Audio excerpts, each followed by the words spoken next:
When I asked my daughter about the wedding date, she laughed and said, "We got married yesterday, Dad. It was just for special people." Not you. 5 days later, she called in a panic. "The rent is overdue. The landlord is threatening eviction. What is going on?" I leaned back in my chair and replied simply, "Didn't I tell you? I only pay for special people." Before I continue this story, let me know where you are watching from in the comments below. Hit like and subscribe if you have ever had to stand up to family who underestimated your worth. My name is Garrett Freeman, and I am 68 years old. If you saw me walking down the street, you would not look twice. I wear flannel shirts that have seen better days and work boots that are stained with oil and mud. I drive a 1998 Ford F-150 that rattles when it hits 40 miles per hour. My hands are rough callous like sandpaper from 40 years of pulling wire and climbing utility poles in the freezing Chicago wind.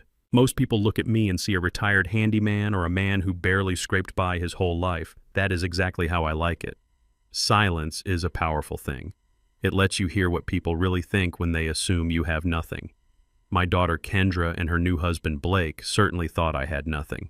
They saw the grease under my fingernails, but they never saw the bank statements locked in my floor safe. They saw the peeling paint on my front porch, but they never saw the deed to the commercial skyscraper downtown that bears my holding company name. I never corrected them. I wanted Kendra to build her own character. I wanted her to love me for the father who raised her, not the checkbook that could solve her problems.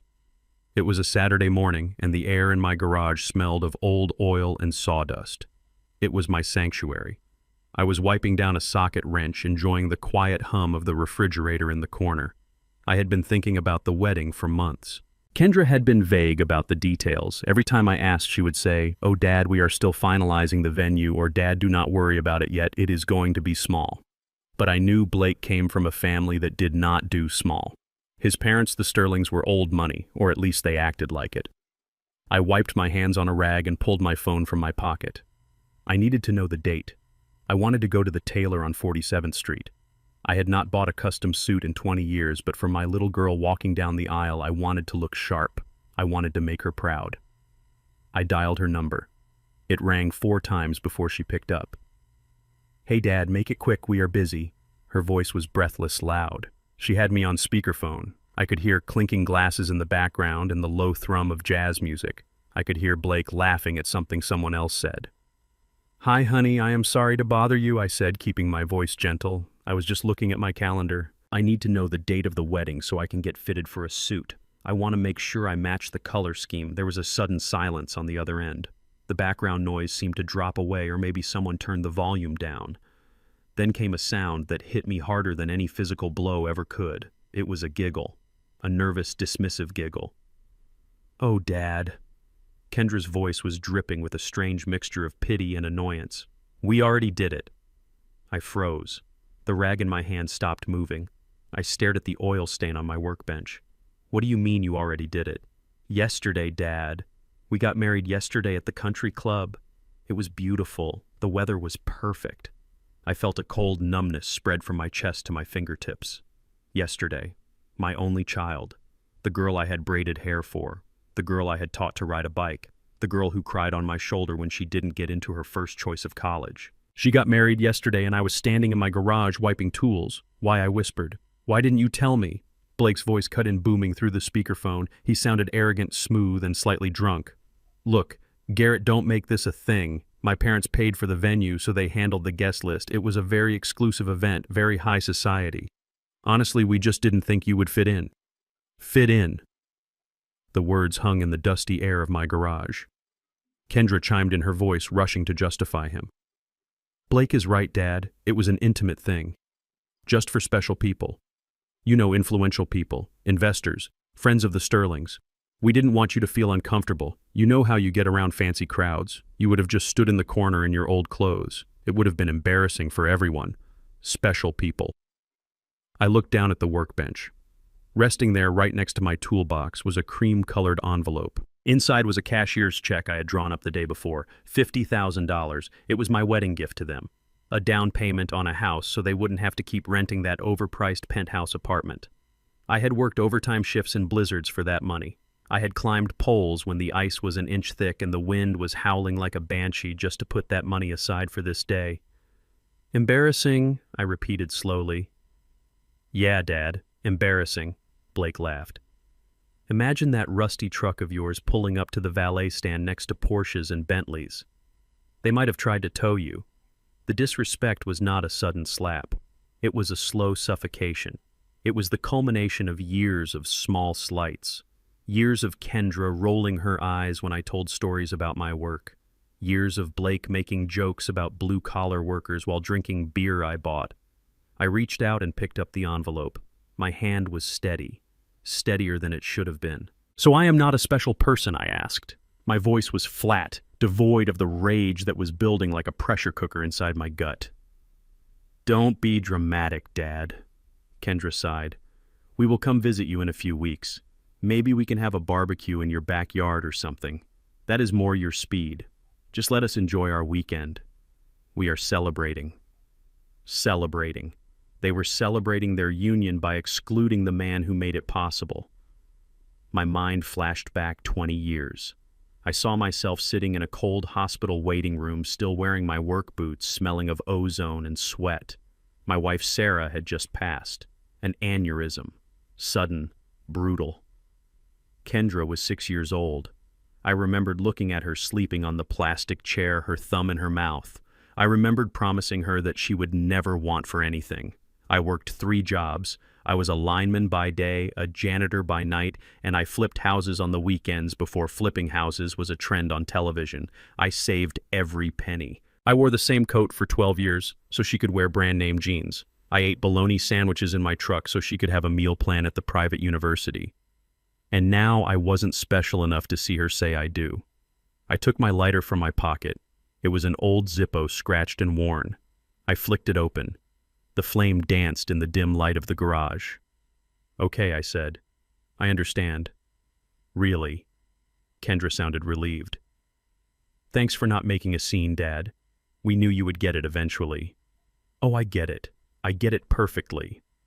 I held the corner of the envelope to the flame. The thick, expensive paper caught fire instantly.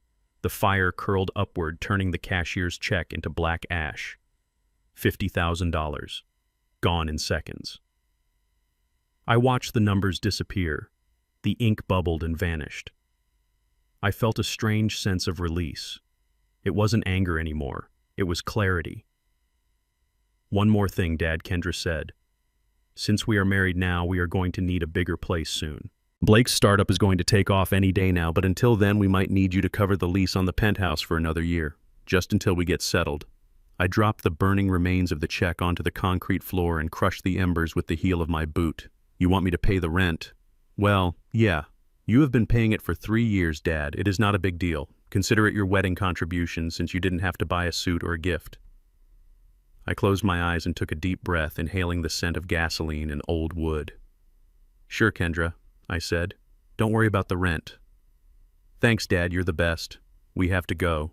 Champagne is waiting. Love you. The line went dead. I stood there in the silence of my garage for a long time. I looked at the black smudge on the floor where the check had been.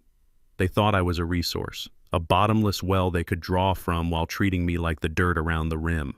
They thought I was stupid. A simple man who was lucky to be allowed to pay their bills. I walked over to the wall behind my tool rack. I moved a heavy cabinet aside, revealing a wall safe. I spun the dial, left, right, left. The heavy steel door clicked open. Inside were stacks of documents, deeds, bonds, certificates of deposit, and a black leather ledger. I pulled the ledger out. I opened it to the page marked Kendra. For years I had tracked every cent I spent on her. Not because I wanted to be repaid, but because I wanted to be fair. I was a businessman after all. I ran my finger down the columns. Private school tuition, university housing, her first car, her second car after she wrecked the first one, the rent on the downtown penthouse she insisted she needed for her image. The credit card bills I quietly paid off so her credit score wouldn't tank. It totaled hundreds of thousands of dollars. I had given it freely out of love, out of a promise to a dying woman. But that promise was fulfilled. Kendra was a grown woman now, a married woman, a special person. I picked up a red pen from the workbench. I drew a thick double line under the last entry. Rent $4,500. Paid. Then I wrote in bold letters underneath it, account closed. I walked back to the phone and dialed my bank. It was Saturday, but when you have the kind of accounts I have, you have a private banker who answers on the first ring. Mr. Freeman? Mrs. Higgins answered. How can I help you today, Alice? I said, my voice calm and cold. I need to make a change to my standing orders. Of course, Mr. Freeman. Which one? The monthly transfer to the Shadowy Hills Management Group. The rent for apartment 4B. Yes, sir. You want to adjust the amount? No, Alice. Cancel it. Cancel it, sir. Effective when effective. Yesterday, I said, looking at the ash on the floor. Yesterday was a special day. There was a pause. I knew Alice knew the situation. She saw the money going out every month. Understood, Mr. Freeman. I will put the stop payment on immediately. The draft for this month was scheduled to go out next Tuesday. It will be canceled. Thank you, Alice. And one more thing. Yes, sir, the Mercedes G-Wagon. The lease is in my name, right? Yes, sir. You are the primary leaseholder. Ms. Kendra is the authorized driver. Report it as an unauthorized possession. Initiate the repossession protocol. Mr. Freeman, are you sure that will involve the police and towing services? I am sure, Alice. It seems the driver is not authorized to be in my family anymore. I hung up the phone. I sat down on my old wooden stool. The garage was quiet again. I looked at my hands. They were shaking slightly, not from fear, but from adrenaline. I had spent my whole life building things, constructing, fixing, holding things together with wire and tape and sheer will. Today, for the first time in my life, I was going to enjoy tearing something down. Kendra wanted to live in a world of special people. She wanted exclusivity. She wanted to look down on the man in the work boots.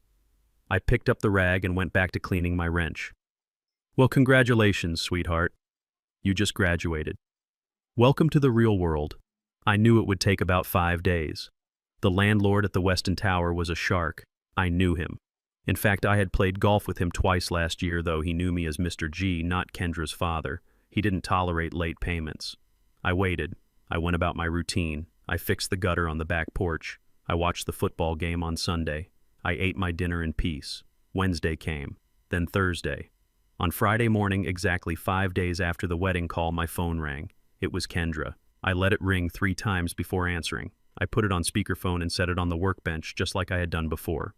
Hello, I said. Dad, Kendra's voice was high-pitched, bordering on hysterical. There was no background music this time.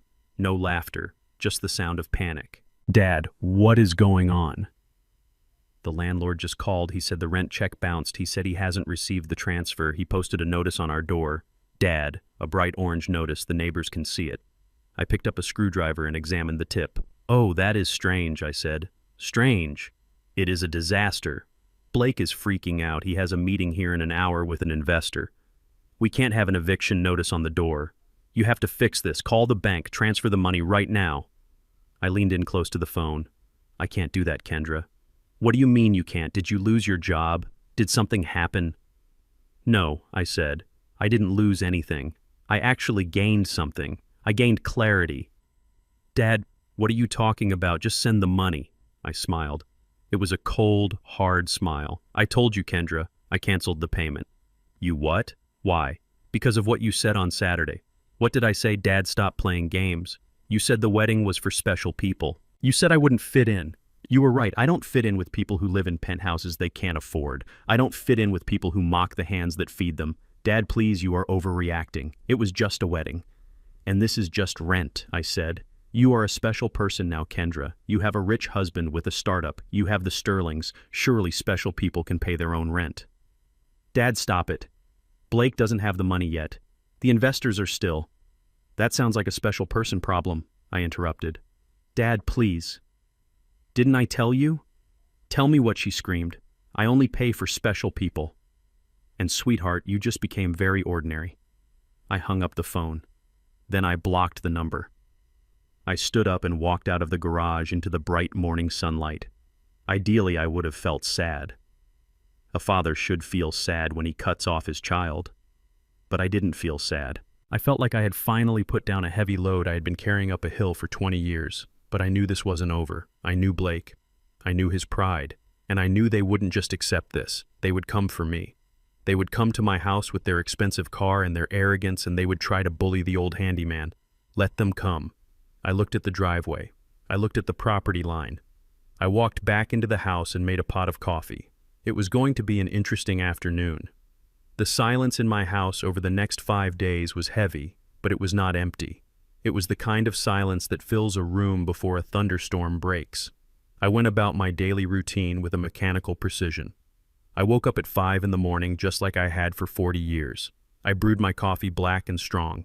I sat on my porch and watched the sun rise over the neighborhood of modest single-story homes where I had lived my entire adult life. But inside I was counting down.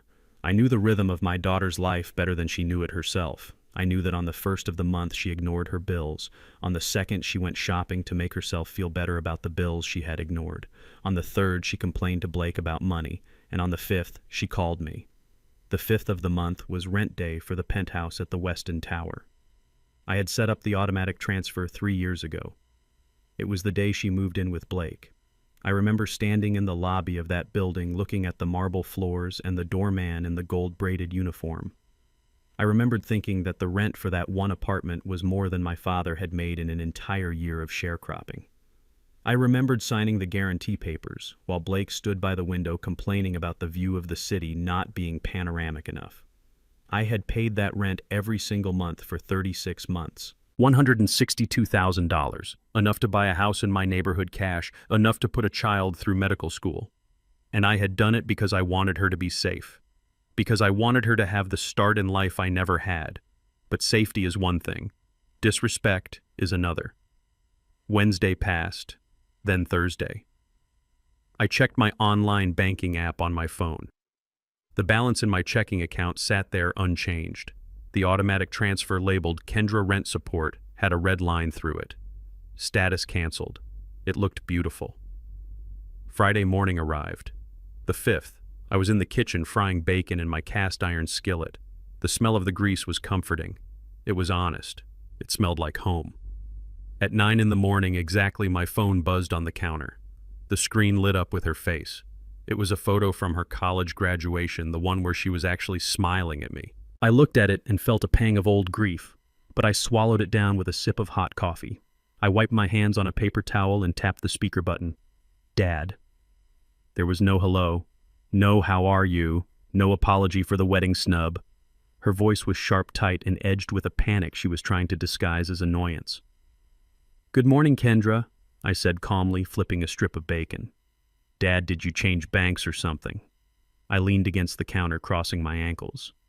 "No, honey, same bank I have had since 1980. Why do you ask?" "Because the landlord just called us Dad. He called Blake's personal cell phone while he was in a meeting. It was humiliating. He said the rent transfer did not go through. He said it was rejected." I took a bite of toast. The crunch was loud in the quiet kitchen. "Is that so?" I said. "That is unfortunate." "Unfortunate, Dad, it is a disaster. It is the 5th. If it is not paid by noon, we get hit with a late fee. A 10% late fee, Dad. That is $450. You need to call your bank right now. It must be a glitch or a fraud alert or something. Fix it fast, please." Blake is freaking out. She was commanding me. She was ordering me to fix a problem she had created in a life she could not afford. She sounded exactly like the people I used to work for, the ones who would snap their fingers at me when the power went out during a storm, expecting me to climb a pole in freezing rain just so they could watch television. "It is not a glitch, Kendra," I said. My voice was steady, level, and cold. "What do you mean?" "I mean there is no error with the bank. The transfer did not go through because I stopped it." The silence on the other end was absolute. It lasted for 5 seconds. I could hear her breathing. I could hear the gears in her mind trying to turn, trying to process a reality she had never encountered before. A reality where the bank of Dad was closed. "You stopped it," she whispered. "That is right." "But Dad, why? You know we cannot cover that right now. All our cash is tied up in the wedding and Blake's business. You promised. You said you would help us until we got settled." "I did promise," I said. "But promises are based on mutual respect, Kendra. They are a two-way street. You broke the contract." "What contract? What are you talking about? I am your daughter. You were my daughter when you planned a wedding for 6 months and didn't tell me," I said. You were my daughter when you booked a venue at a country club where I have fixed the wiring but was never allowed to eat. You were my daughter when you told me on the phone 5 days ago that I wasn't special enough to witness your marriage. Dad, oh my God, are you still on that? She groaned. Her voice shifted from panic to anger. You are being so petty. This is about your ego, isn't it? Because we didn't invite you to a party, you are going to make us homeless. That is insane, Dad. That is narcissistic. Narcissistic. The word hung in the air.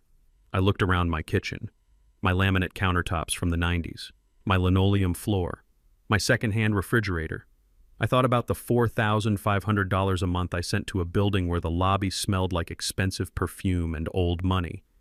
I am not the one living in a penthouse I cannot afford.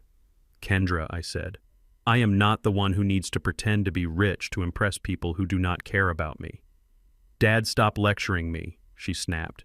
Just pay the rent. We can talk about your feelings later. Right now, I have a crisis. No, I said. You have a bill. There is a difference. Dad, I am warning you. I raised an eyebrow even though she couldn't see me. You are warning me. Yes, I am. If you do not pay this rent today, if you let us get evicted or embarrassed because of your little temper tantrum, then you need to think about the future. The future, I asked. Yes, the future. Blake and I are starting a family soon, Dad. We have been talking about it. You always said you wanted to be a grandfather. You always talked about teaching your grandson how to fish and how to fix cars. My hand tightened around the coffee mug. She knew exactly where to aim. She knew my weak spot. Since Sarah died, all I had wanted was to see the family line continue, to hold a baby that shared my blood, to have a second chance to do it right. She continued, her voice dripping with venom. If you cut us off now, Dad, you are cutting off everything. Do not expect to see your grandchildren. Do not expect to be part of their lives. You will not be the grandpa who comes over for Christmas. You will be the bitter old man we don't talk about. Is $4,500 worth never meeting your own flesh and blood? It was a low blow. It was the lowest blow she could have thrown. She was using unborn children as hostages. She was weaponizing my love for a future generation to secure her lifestyle today. I closed my eyes. I saw Sarah's face. I saw the integrity she had. I saw the way she looked at me with pride when I came home dirty and tired because she knew I was building a life for us. And then I realized something. If Kendra raised children, they would be just like her. They would be raised to see me as an ATM. They would be raised to be ashamed of me. I opened my eyes. The pain was there, but the resolve was stronger. You are right, Kendra, I said softly. She exhaled, thinking she had won, thinking the threat had worked. See, Dad, I knew you would be reasonable. Just send the wire and we can forget this conversation happened. No, Kendra, I said. You misunderstand me. You are right that I need to think about the future. And in the future, I do not want to be an ATM for people who despise me. What? I thought special people didn't need money from an old handyman, I said, using the words she had thrown at me 5 days ago. I thought you were part of the elite now. Surely the Sterling family can pay your rent. Surely your high society friends can help you out. Why are you calling the man with the rusty truck? Dad, stop it. Pay the rent, she screamed. I walked over to the window and looked out at my truck parked in the driveway. It was old. It was beat up. But it was paid for. It was mine. I canceled the standing order this morning, Kendra. It is done. The bank cannot reverse it. The money is staying where it belongs. You are ruining my life, she shrieked. No, sweetheart, I said. I am letting you own your life. You wanted to be a grown-up. You wanted to be independent and special. This is what it feels like. It feels like bills. It feels like responsibility. I hate you, she hissed. I hate you so much. I know, I said, and that is exactly why I am not paying. I hung up the phone. I stood there in the kitchen for a long time staring at the black screen of my cell phone. My heart was beating hard in my chest, a slow, heavy rhythm. It hurt. Of course it hurt. No father wants to hear his child say those words. No father wants to be threatened with the loss of grandchildren he has not even met yet. But as the silence of the house settled back around me, I felt something else underneath the pain. I felt a strange lightness. For 3 years, I had carried the weight of their lifestyle on my back. I had worried about their bills more than they had. I had stressed about their credit scores while they posted pictures of champagne brunches on social media. That weight was gone. I sat down at my kitchen table and finished my bacon. It was cold now, but it still tasted good. I knew this wasn't over. Kendra was desperate, and desperation makes people dangerous. She had played her ace card, the grandchildren, and I had called her bluff. Now she would go to Blake. And Blake, with his fragile ego and his arrogance, would not take this lying down. They would come for me. I knew it. They would drive that silver Mercedes I paid for right up to my curb, and they would try to intimidate me. They would try to shame me. They would try to make me feel small in my own house. I looked at the clock on the wall. It was 9:15. It would take them about 40 minutes to drive here from the city if traffic was light. I stood up and washed my plate. I dried it and put it away in the cupboard. Then I walked into the living room and sat in my recliner. The leather was worn and cracked in places, but it fit me perfectly. I picked up the newspaper. I was ready. Let them come. Let them bring their anger and their entitlement. They were about to find out that the man they thought was a pushover was actually made of steel-reinforced concrete. They were about to find out that you can kick a dog only so many times before it bites back. I turned the page of the newspaper and waited for the sound of an expensive engine in my driveway. The lesson was just beginning. It took exactly 42 minutes for the silver Mercedes to pull into my driveway. I was sitting in my recliner, the newspaper folded in my lap, watching through the front window. The car looked like a spaceship that had landed in the wrong galaxy. My neighborhood is full of Ford trucks and Honda Civics cars that people drive to work not to show off. The Mercedes gleamed in the morning sun, a shining beacon of debt and pretension. I did not get up. I did not go to the door to welcome them. I stayed right where I was. The car doors slammed shut. I saw Blake get out first. He was wearing a suit that probably cost more than my first car. It was a light gray linen suit tailored to fit him perfectly, paired with a white shirt unbuttoned at the top to show off his chest hair. He adjusted his sunglasses and looked at my house with a sneer that curled his upper lip. He looked like he smelled something bad. Kendra got out of the passenger side. She was wearing a white sundress and oversized sunglasses, holding a designer purse that I knew I had paid for 3 Christmases ago. She looked frantic, pacing back and forth on the cracked concrete of my driveway while Blake marched toward the front door. He didn't knock. He pounded. 3 heavy, aggressive thuds that rattled the old wood frame. "Open up, Garrett. We know you are in there." I took a slow sip of my coffee. It was lukewarm now, but I drank it anyway. He pounded again. "I am not playing games, old man. Open this door right now." I stood up slowly. My knees popped, a reminder of 30 years climbing utility poles. I walked to the door and unlocked the deadbolt. I turned the handle and pulled it open. Blake was standing there, his hand raised to pound again. When he saw me, he didn't step back. He stepped forward, invading my personal space, pushing his way into my living room as if he owned the deed. Kendra followed him close behind, looking nervous but determined. "What the hell is wrong with you?" Blake shouted. His voice was booming, filling the small room. He looked around with open disgust. His eyes darted from the worn carpet to the faded wallpaper to the old recliner that had been my throne for 20 years. "Jesus, Garrett, it smells like grease and old people in here. How do you live like this?" I closed the door gently behind them. I leaned against it, crossing my arms over my chest. "Hello to you too, Blake," I said.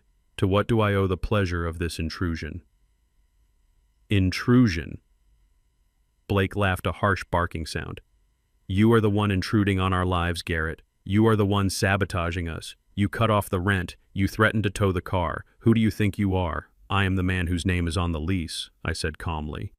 "And I am the man whose name is on the title of that car. That makes me the owner. And you, the passenger." Blake reached into his jacket pocket and pulled out a sheaf of papers. He threw them onto my small coffee table. They scattered across the surface, sliding over my coasters and remote control. "These are bills, Garrett bills. We have the rent, we have the car insurance, we have the credit card statement for the honeymoon. You are responsible for these." I looked at the papers. I didn't pick them up. "I am not responsible for anything, Blake. I am not your father, and I am certainly not your employer." "Employer," Blake scoffed. He walked over to the mantel above my fake fireplace and picked up a framed photo of Sarah. He looked at it for a second, then set it back down face down. "I do not need an employer. I am an entrepreneur. I am a visionary. My startup is going to change the way people interact with digital currency. I am building an empire, Garrett. An empire." And you are trying to cripple me right at the finish line because of your petty ego. He turned to face me, his face red with indignation. You have a moral obligation to support us. Kendra is your daughter. I am her husband. My success is her success. If my company fails because I am worried about rent, then you are failing her. You are being a bad father. I looked at him. I really looked at him. I looked down at his feet. He was wearing loafers, Italian leather, soft, supple leather with no socks. They were shoes made for walking on carpet and marble, shoes made for boardrooms and country clubs. They were shoes that had never seen a day of hard work in their life. My mind drifted back 40 years. I remembered the winter of 1982. The blizzard of the century, they called it. The wind chill was 40 below zero. I was wearing a pair of steel-toed boots I had bought at a surplus store. The leather was stiff and the soles were thin. I had stuffed them with newspaper to try to keep my toes from freezing. I remembered climbing a 40-foot pole, the ice cutting into my face, my hands so numb I couldn't feel the pliers. I remembered thinking that if I fell, I would die and my wife and baby girl would be alone. I stayed on that pole for 6 hours fixing the line so the rich folks in the big houses on the hill could have their heat and their lights.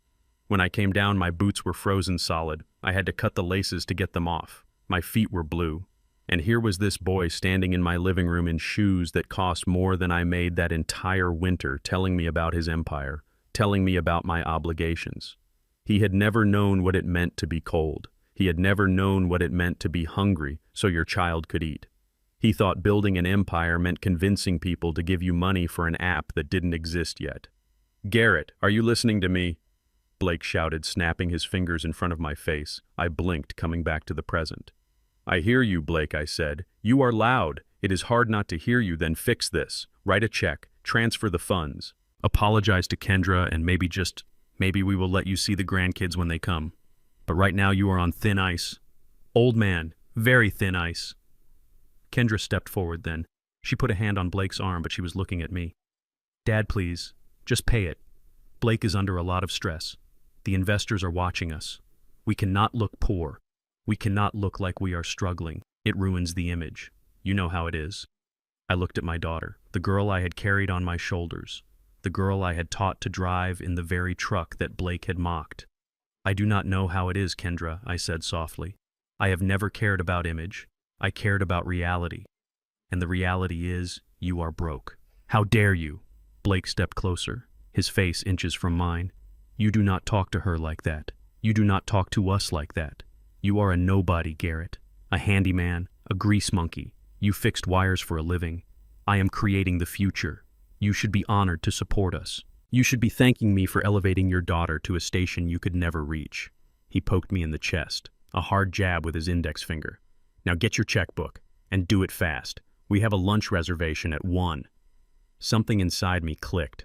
It was the sound of a breaker tripping, the sound of a fuse blowing to protect the system. I didn't yell. I didn't shove him back. I simply turned around and walked to the corner of the room behind the recliner. Where are you going? Blake yelled. The checkbook is in the kitchen, isn't it? I reached behind the chair and wrapped my hand around the handle of my old Louisville Slugger. It was ash wood, solid and heavy. I had kept it there for 20 years, ever since a break-in down the street. I had never used it. I lifted it. The weight felt good, familiar, like a tool. I turned back around. Blake's eyes went wide. He took a step back, his hands coming up in front of him. Kendra gasped, her hands flying to her mouth. Whoa, whoa! What are you doing? Blake stammered, his voice suddenly losing its boom. Are you crazy? I walked toward them slowly. I didn't raise the bat. I just held it at my side, tapping it gently against my leg. Thud, thud, thud. You have 30 seconds, I said. My voice was low, devoid of emotion. 30 seconds for what Kendra shrieked. Dad, put that down. You are scaring me. You have 30 seconds to get off my property, I said. 30 seconds to get your Italian loafers and your designer purse and your entitlement out of my house. You cannot threaten me, Blake shouted, though he was backing toward the door now. I will sue you. I will call the police. Go ahead, I said, taking another step. Call them.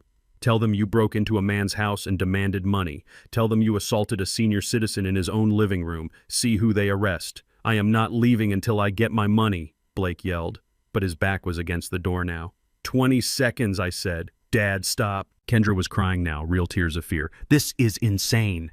We are your family. Family doesn't treat people like ATMs. Kendra, I said. Family doesn't mock the man who fed them. Family doesn't poke a man in the chest in his own home. 10 seconds. I raised the bat just an inch, just enough to show them the weight of it, just enough to show them that the old lineman still had the strength to swing it. You are going to regret this, Garrett Blake screamed, his voice cracking. You are going to die alone in this dump. No one will come to your funeral. No one will care. 5 seconds. I took a step forward, raising the bat a little higher. Get out, I roared. The sound came from deep in my chest, a release of 20 years of silence. Blake fumbled with the doorknob, his hands shaking. He threw the door open and practically fell out onto the porch. Kendra scrambled after him, sobbing. They ran to the Mercedes. Blake didn't even open the door for her this time. He jumped in the driver's seat and started the engine. Kendra yanked her door open and threw herself inside. I walked out onto the porch, the bat resting on my shoulder. I watched as Blake threw the car into reverse tires, screeching on my driveway. He backed out so fast he almost hit my mailbox. He slammed it into drive and peeled away the engine, roaring like a wounded animal. I watched them go. I watched the silver car disappear down the street, past the rows of modest houses, past the neighbors who were out watering their lawns. I stood there for a long time. The bat felt heavy now. My adrenaline was fading, leaving me tired. I looked down at the driveway. There was a black skid mark where Blake had peeled out, a scar on the concrete. I went back inside. I locked the deadbolt. I looked at the papers scattered on the coffee table, the bills, the demands. I gathered them up in a pile. I didn't read them. I didn't care about the amounts. I walked to the kitchen and threw them in the trash. Then I went to the sink and washed my hands. I scrubbed them hard, trying to get the feeling of Blake's presence off my skin. I looked at the phone. It was silent. I knew they were gone, but I knew they weren't finished.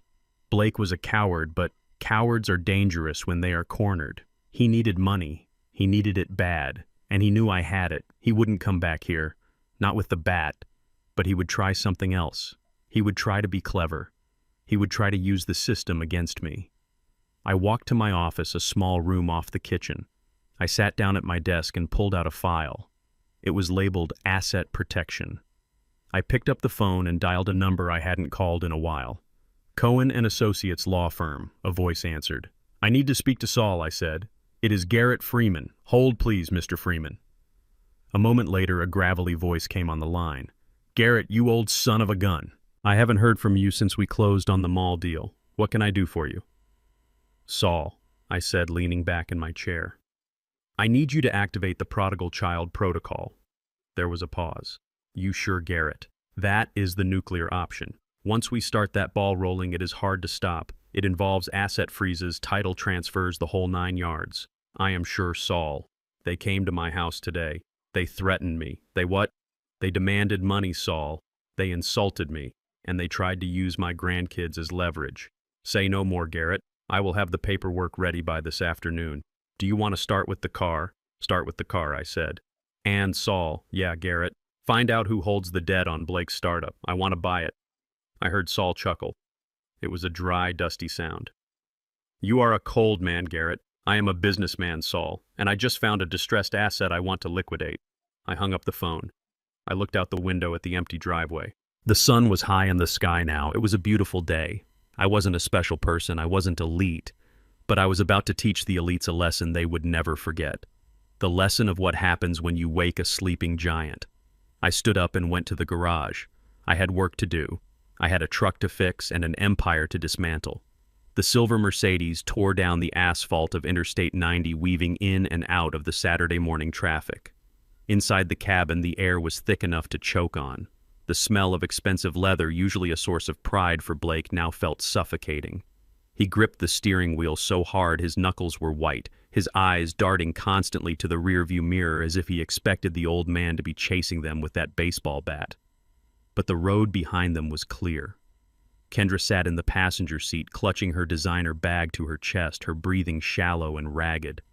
She looked at her husband, waiting for him to explode or to fix things. She was used to him fixing things, or at least pretending to. Blake, I do not understand, she whispered, her voice trembling. Why did he do that? He has never been violent. He has never even raised his voice at me. That was not my dad. Blake let out a breath that was half laugh and half sob. That was a lunatic Kendra. That was a man who has lost his mind. I told you he was unstable. I told you living in that toxic dump of a house with all those chemicals and fumes had rotted his brain. He slammed his hand against the steering wheel, making Kendra jump. And now he has cut us off. Do you understand what that means? Do you have any idea what kind of hole we are in? Kendra looked at him, confusion clouding her teary eyes. What hole, Blake? You said the startup was doing great. You said the investors were lining up. You said the cash flow issue was just a timing thing with the bank transfers. Blake stared at the road ahead.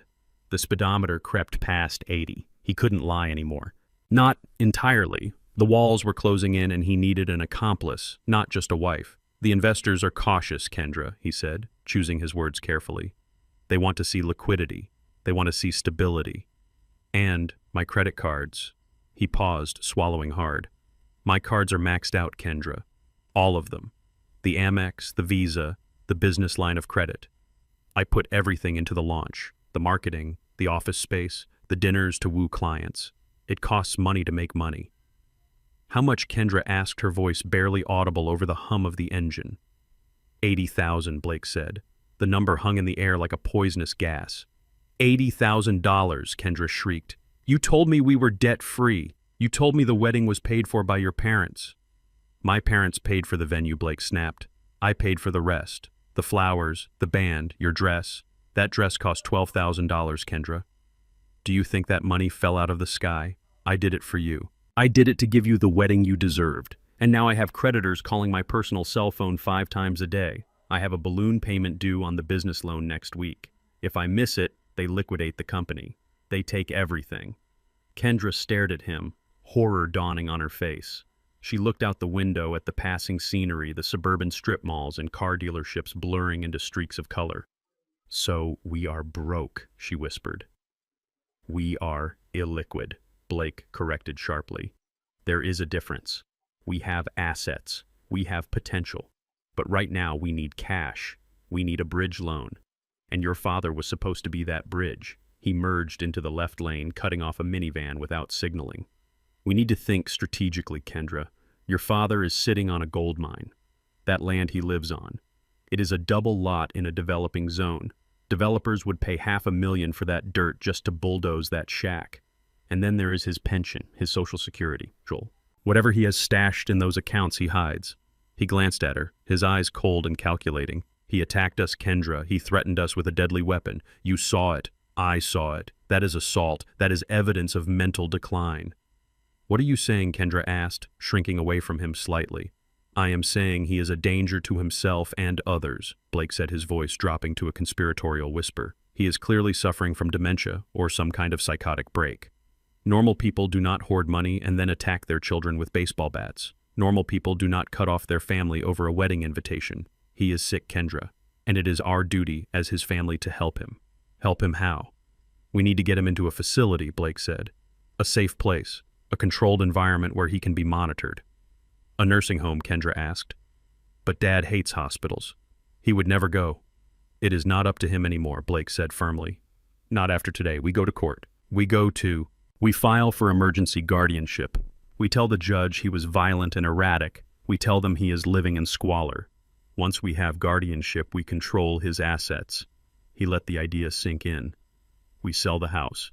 We use the proceeds to pay for his care, and we manage the rest. We pay ourselves a management fee for handling his affairs. It is perfectly legal. It is what families do. Kendra looked unsure. She bit her lip nervously. But a nice nursing home costs a fortune, Blake. If we put him in a private facility, it will burn through the house money in a few years. Who said anything about a private facility? Blake scoffed. There are state facilities, Kendra. Government funded. They are perfectly adequate. He is a simple man, right? He likes simple things. He does not need a private suite with a view. He needs a bed and 3 meals a day. He smiled a cruel, tight smile. We put him in a state home. We sell the house. We take control of his accounts to manage his estate. That $80,000 of debt disappears overnight. The startup gets the infusion it needs, and we get our lives back. We win. Kendra was silent for a long time. She looked at her hands. She thought about the penthouse. She thought about the social circles she was trying so hard to break into. She thought about the shame of eviction. Then she looked at Blake. "Do you really think we can do it?" "I know we can," Blake said. "He handed us the weapon when he picked up that bat. We just need to pull the trigger." He reached over and squeezed her knee. "It is for his own good, babe. He is clearly suffering. We are doing the responsible thing." Kendra nodded slowly. Her face hardened. The fear was replaced by a cold resolve. "Okay," she said. "Let us do it. He humiliated us. He deserves it." Blake let out a sigh of relief. He pressed down on the accelerator, the Mercedes surging forward with a powerful growl. He felt invincible. He had turned a disaster into an opportunity. He was a businessman, after all. Back in the quiet kitchen, Garrett Freeman sat at his small table. The coffee in his mug was cold, but he didn't care. He had not moved since the car left the driveway. He had simply sat there listening to the hum of the refrigerator and the ticking of the clock on the wall. He was not angry anymore. Anger is a hot, burning thing. What he felt now was cold. It was the temperature of deep space. It was the feeling of a door closing and locking forever. He reached for his phone.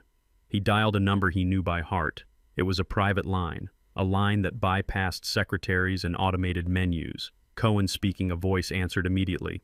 "It is Garrett. I have the paperwork drafted for the startup debt acquisition," Cohen said.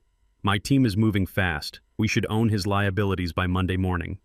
"That is good," Saul Garrett said, "but I need you to accelerate the car." "The car? You mean the Mercedes?" "Yes. I want it off the road, today. Now." Cohen paused. "Garrett, if we report it stolen, that is a felony stop. They will have guns drawn. It could get messy." I looked at the empty spot in the living room where Sarah's picture used to sit before Blake knocked it down. "They are driving a vehicle they do not have permission to drive," Garrett said. "I revoked that permission the moment they threatened me in my home. They are in possession of stolen property. Initiate the recovery." "You want me to call the police or the repo agency?" Cohen asked. "Call the police," Garrett said. "Tell them the vehicle has been taken without authorization by a family member who has been cut off financially and has made threats of violence. Tell them I fear for the safety of the public with him behind the wheel." "Understood, Garrett. Consider it done." Garrett hung up. He stood and walked to the window. He watched a squirrel run across the power line that connected his house to the grid. He knew every inch of that wire.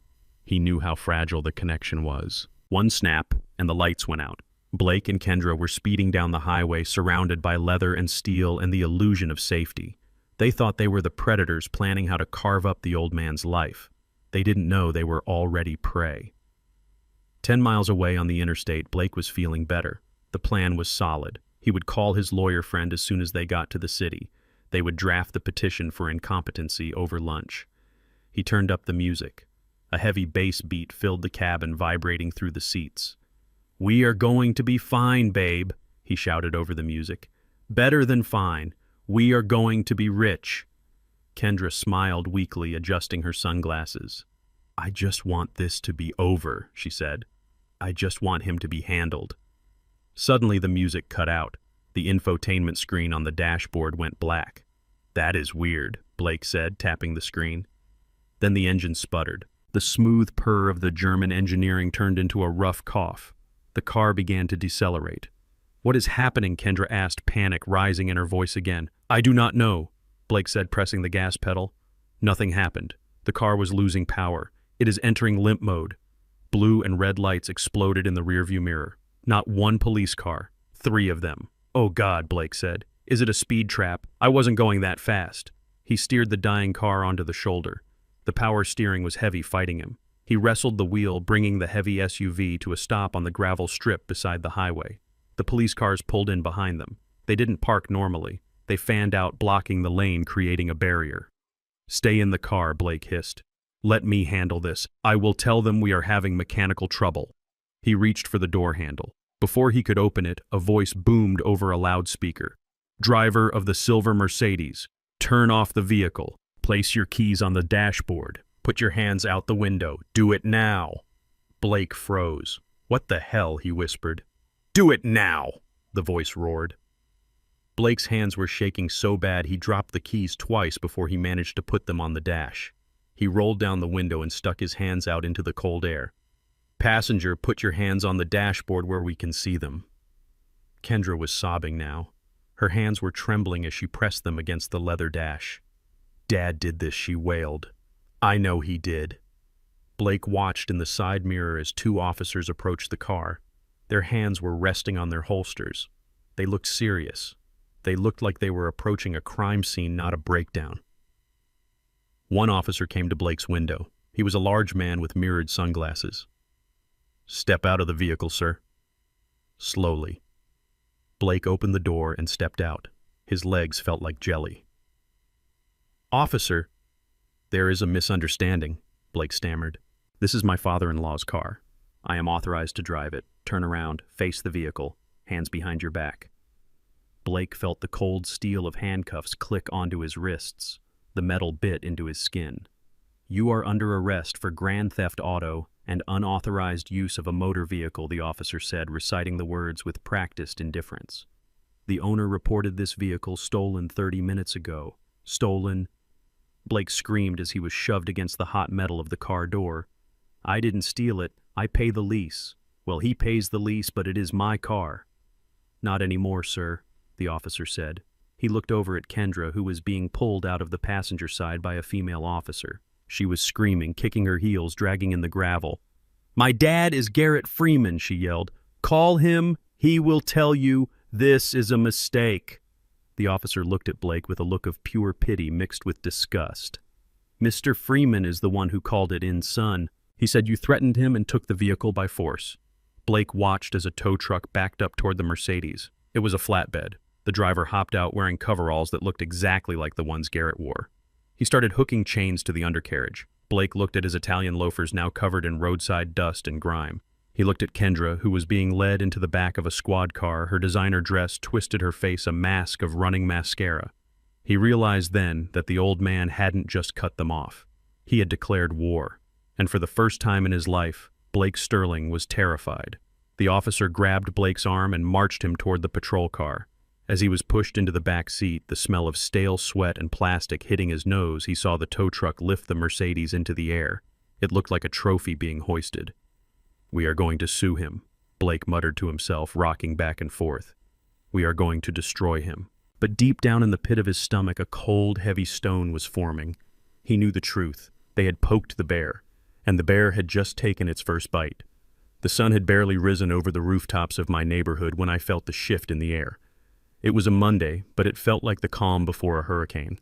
I sat in my kitchen drinking coffee from a mug that was chipped on the rim. I listened to the house settle. I listened to the refrigerator hum. I knew they were coming back. Rats do not give up when they smell cheese. They just look for a different hole in the wall. I had spent the weekend preparing. I was not a man who relied on hope. I relied on copper wiring and circuit breakers and surveillance. I had installed the new system on Sunday afternoon. It was a 4K resolution camera no bigger than a pinhead hidden inside the faceplate of the electrical outlet above the kitchen counter. It looked exactly like a screw. It was pointed directly at the medicine cabinet where I kept my heart medication. I knew Blake. I knew how his mind worked. He was a cornered animal now. He had lost the car. He was about to lose the company. He needed a win. And the only way he could win was if I lost everything. At 10 in the morning, a generic sedan pulled up to the curb. It was not the Mercedes. That was sitting in an impound lot somewhere gathering dust. This was a rental. Blake and Kendra got out. They were dressed conservatively. Blake wore a sweater instead of a suit. Kendra wore a modest dress and flat shoes. They looked like concerned children coming to check on their aging father. But it was the third person who caught my eye. A woman stepped out of the back seat. She was wearing a beige trench coat and carrying a thick leather binder. She had the tired, suspicious eyes of someone who has heard every lie in the book. She was a social worker. I knew it instantly. They were playing the competency card. I unlocked the front door and sat back down at the kitchen table. I put my reading glasses on the table. I placed my iPad face down next to them. I waited. The knock was gentle this time, respectful. It was a performance. Come in, I called out, my voice deliberately sounding a little raspy, a little weak. The door opened. Kendra walked in first, her face a mask of worry. Dad, we brought someone to see you. Blake followed her, looking solemn. He didn't look at me. He looked at the floor. The woman in the trench coat stepped inside and closed the door. She looked around the living room, noting the old furniture, the dust motes dancing in the light, the general lack of modern amenities. "Mr. Freeman," she said, "my name is Mrs. Gable. I am with Adult Protective Services. Your daughter and son-in-law have filed a report expressing deep concern for your well-being." I looked at her. I looked at Kendra. Concern. I said, "Is that what we are calling it today?" "Dad, please," Kendra said, her voice trembling with fake emotion. "We are just worried. You have been acting so erratic. The violence with the baseball bat, the confusion about the wedding. We just want to make sure you are okay." Mrs. Gable stepped forward. "Mr. Freeman, the report states that you threatened family members with a weapon and that you have been neglecting your financial obligations due to confusion. It also mentions that you may be forgetting to take vital medication." I leaned back in my chair. "I see," I said. "And you are here to evaluate me." "I am here to have a conversation," Mrs. Gable said, taking a seat opposite me. "I just want to ask you a few questions. Check your living conditions." "Of course," I said. "Would you like some tea?" I was just about to make a pot. "That would be lovely," Mrs. Gable said, softening slightly. I stood up slowly, exaggerating the stiffness in my knees. I shuffled toward the stove. "Kendra, honey," I said, "could you help me with the cups? My hands are shaking a bit today." Kendra jumped up, eager to play the helpful daughter. "Of course, Dad. You sit down. I will get them." I sat back down. "Blake, honey," I said, looking at him, "while she gets the cups, could you hand me my pill organizer from the counter? It is right there by the toaster. I think I missed my morning dose. My heart feels a little fluttery." Blake's head snapped up. His eyes widened. He looked at the counter. He looked at Mrs. Gable, who was busy writing something in her binder. He looked at me. I saw the thought form in his brain. It was like watching a light bulb flicker on in a dark room. This was his chance. "Sure," Garrett Blake said, his voice smooth. "Let me get that for you." He walked over to the counter. His back was to Mrs. Gable. His body blocked her view of his hands. But he was facing the outlet. He was facing the tiny black dot inside the screw head. I watched him. I didn't blink. He reached for the blue plastic organizer. His hand moved fast. He reached into his pocket with his other hand. I saw the flash of a small amber bottle. He popped the Tuesday compartment of my organizer. He tipped the contents into his palm and shoved them into his pocket. Then he shook 2 pills from his own bottle and dropped them into the Tuesday slot. They were white. My heart pills were blue. He snapped the lid shut. He put his bottle back in his pocket. The whole thing took 3 seconds. He turned around, a smile plastered on his face. "Here you go, Garrett," he said, walking over and placing the organizer on the table. "Do not want to miss a dose. That could be dangerous." "Thank you, Blake," I said. "You are a good boy." Mrs. Gable looked up from her notes. "It is good to see you have support, Mr. Freeman. Memory lapses regarding medication can be a serious sign of decline." Kendra brought the tea. She set the cups down. Her hands were shaking, but not from age. She was shaking from adrenaline. "Dad, take your pill," she urged. "Mrs. Gable needs to see that you are taking care of yourself." I looked at the organizer. I looked at the little white pills sitting in the Tuesday slot. Sleeping pills. Powerful ones. Probably Xanax or Ambien. Enough to make a man slur his words. Enough to make him stumble. Enough to make him look like he belonged in a home.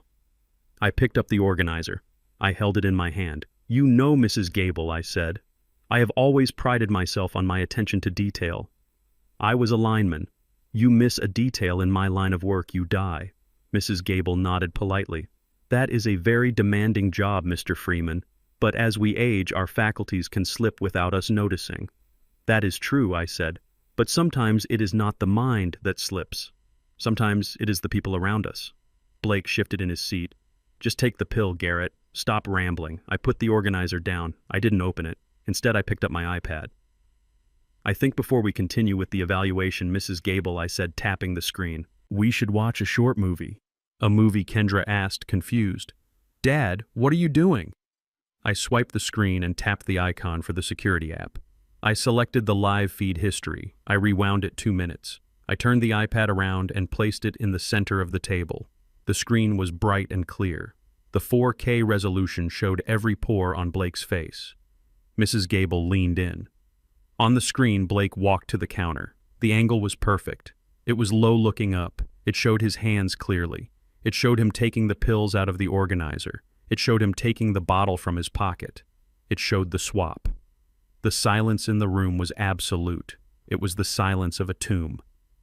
I watched Blake's face drain of color. He looked like he was going to vomit. Kendra put her hand over her mouth, a small strangled noise escaping her throat. Mrs. Gable watched the video twice. Then she paused it on the frame where the white pills fell into the blue plastic slot. She looked up. Her eyes were no longer tired. They were hard as flint. She looked at Blake.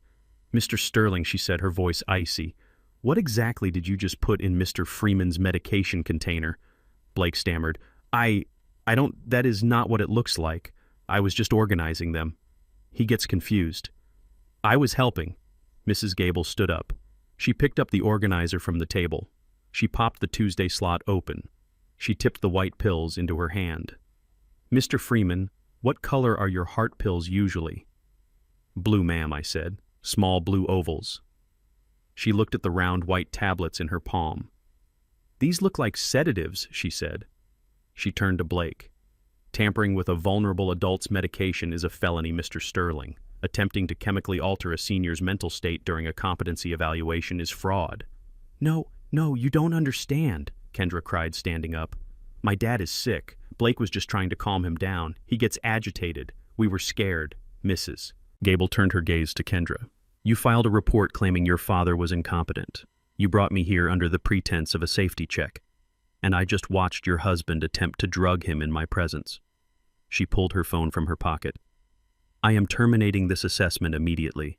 I am keeping these pills as evidence. And I will be filing a report with the police regarding this incident. You have wasted my time and you have placed this man in danger." She looked at me. "Mr. Freeman, do you feel safe in this home with these individuals present?" "No, ma'am," I said. "I do not. Then I suggest you ask them to leave. If they refuse, I will call the officers myself." I looked at Blake. He was shaking. The arrogance was gone. The entitlement was gone. He looked like a child who had been caught stealing from the collection plate. "You heard the lady," I said. "Get out." Blake looked at the iPad. He looked at the pills in Mrs. Gable's hand. "You set me up," he whispered. "You old bastard. You knew." I didn't say anything. I just stared at him. "Come on." "Blake." Kendra grabbed his arm, pulling him toward the door. "We have to go. Now." They scrambled out the door faster than they had come in. They didn't look back. Mrs. Gable stood there for a moment. She put the pills in a small plastic bag she pulled from her binder. "Mr. Freeman," she said, "I see a lot of sad things in my job. Families fighting over money, neglect. But this was cold. They want the house," I said simply. "And the pension." She nodded. "I will be submitting my report by the end of the day. It will state clearly that you are fully competent and that there was an attempt by the petitioners to falsify your condition. They will not be able to file for guardianship again, not in this state." "Thank you, ma'am," I said. She walked to the door. She stopped and looked back at the outlet on the wall. "Nice camera," she said. "I was a lineman," I said. "I know how to wire things." She smiled a thin, tight smile. "Take care, Mr. Freeman. Change your locks." "I will," I said. She left, closing the door softly behind her. I sat alone in the kitchen. The tea was getting cold. I picked up the iPad and saved the video clip. I emailed it to myself. Then I emailed it to Saul. I typed a short message. "Evidence for the file. Add attempted poisoning to the list." I hit send. I felt a deep ache in my chest. It wasn't my heart condition. It was the realization that my daughter had stood there and watched. She had watched him try to drug me. She had encouraged me to take the pill. She was willing to erase my mind to fill her bank account.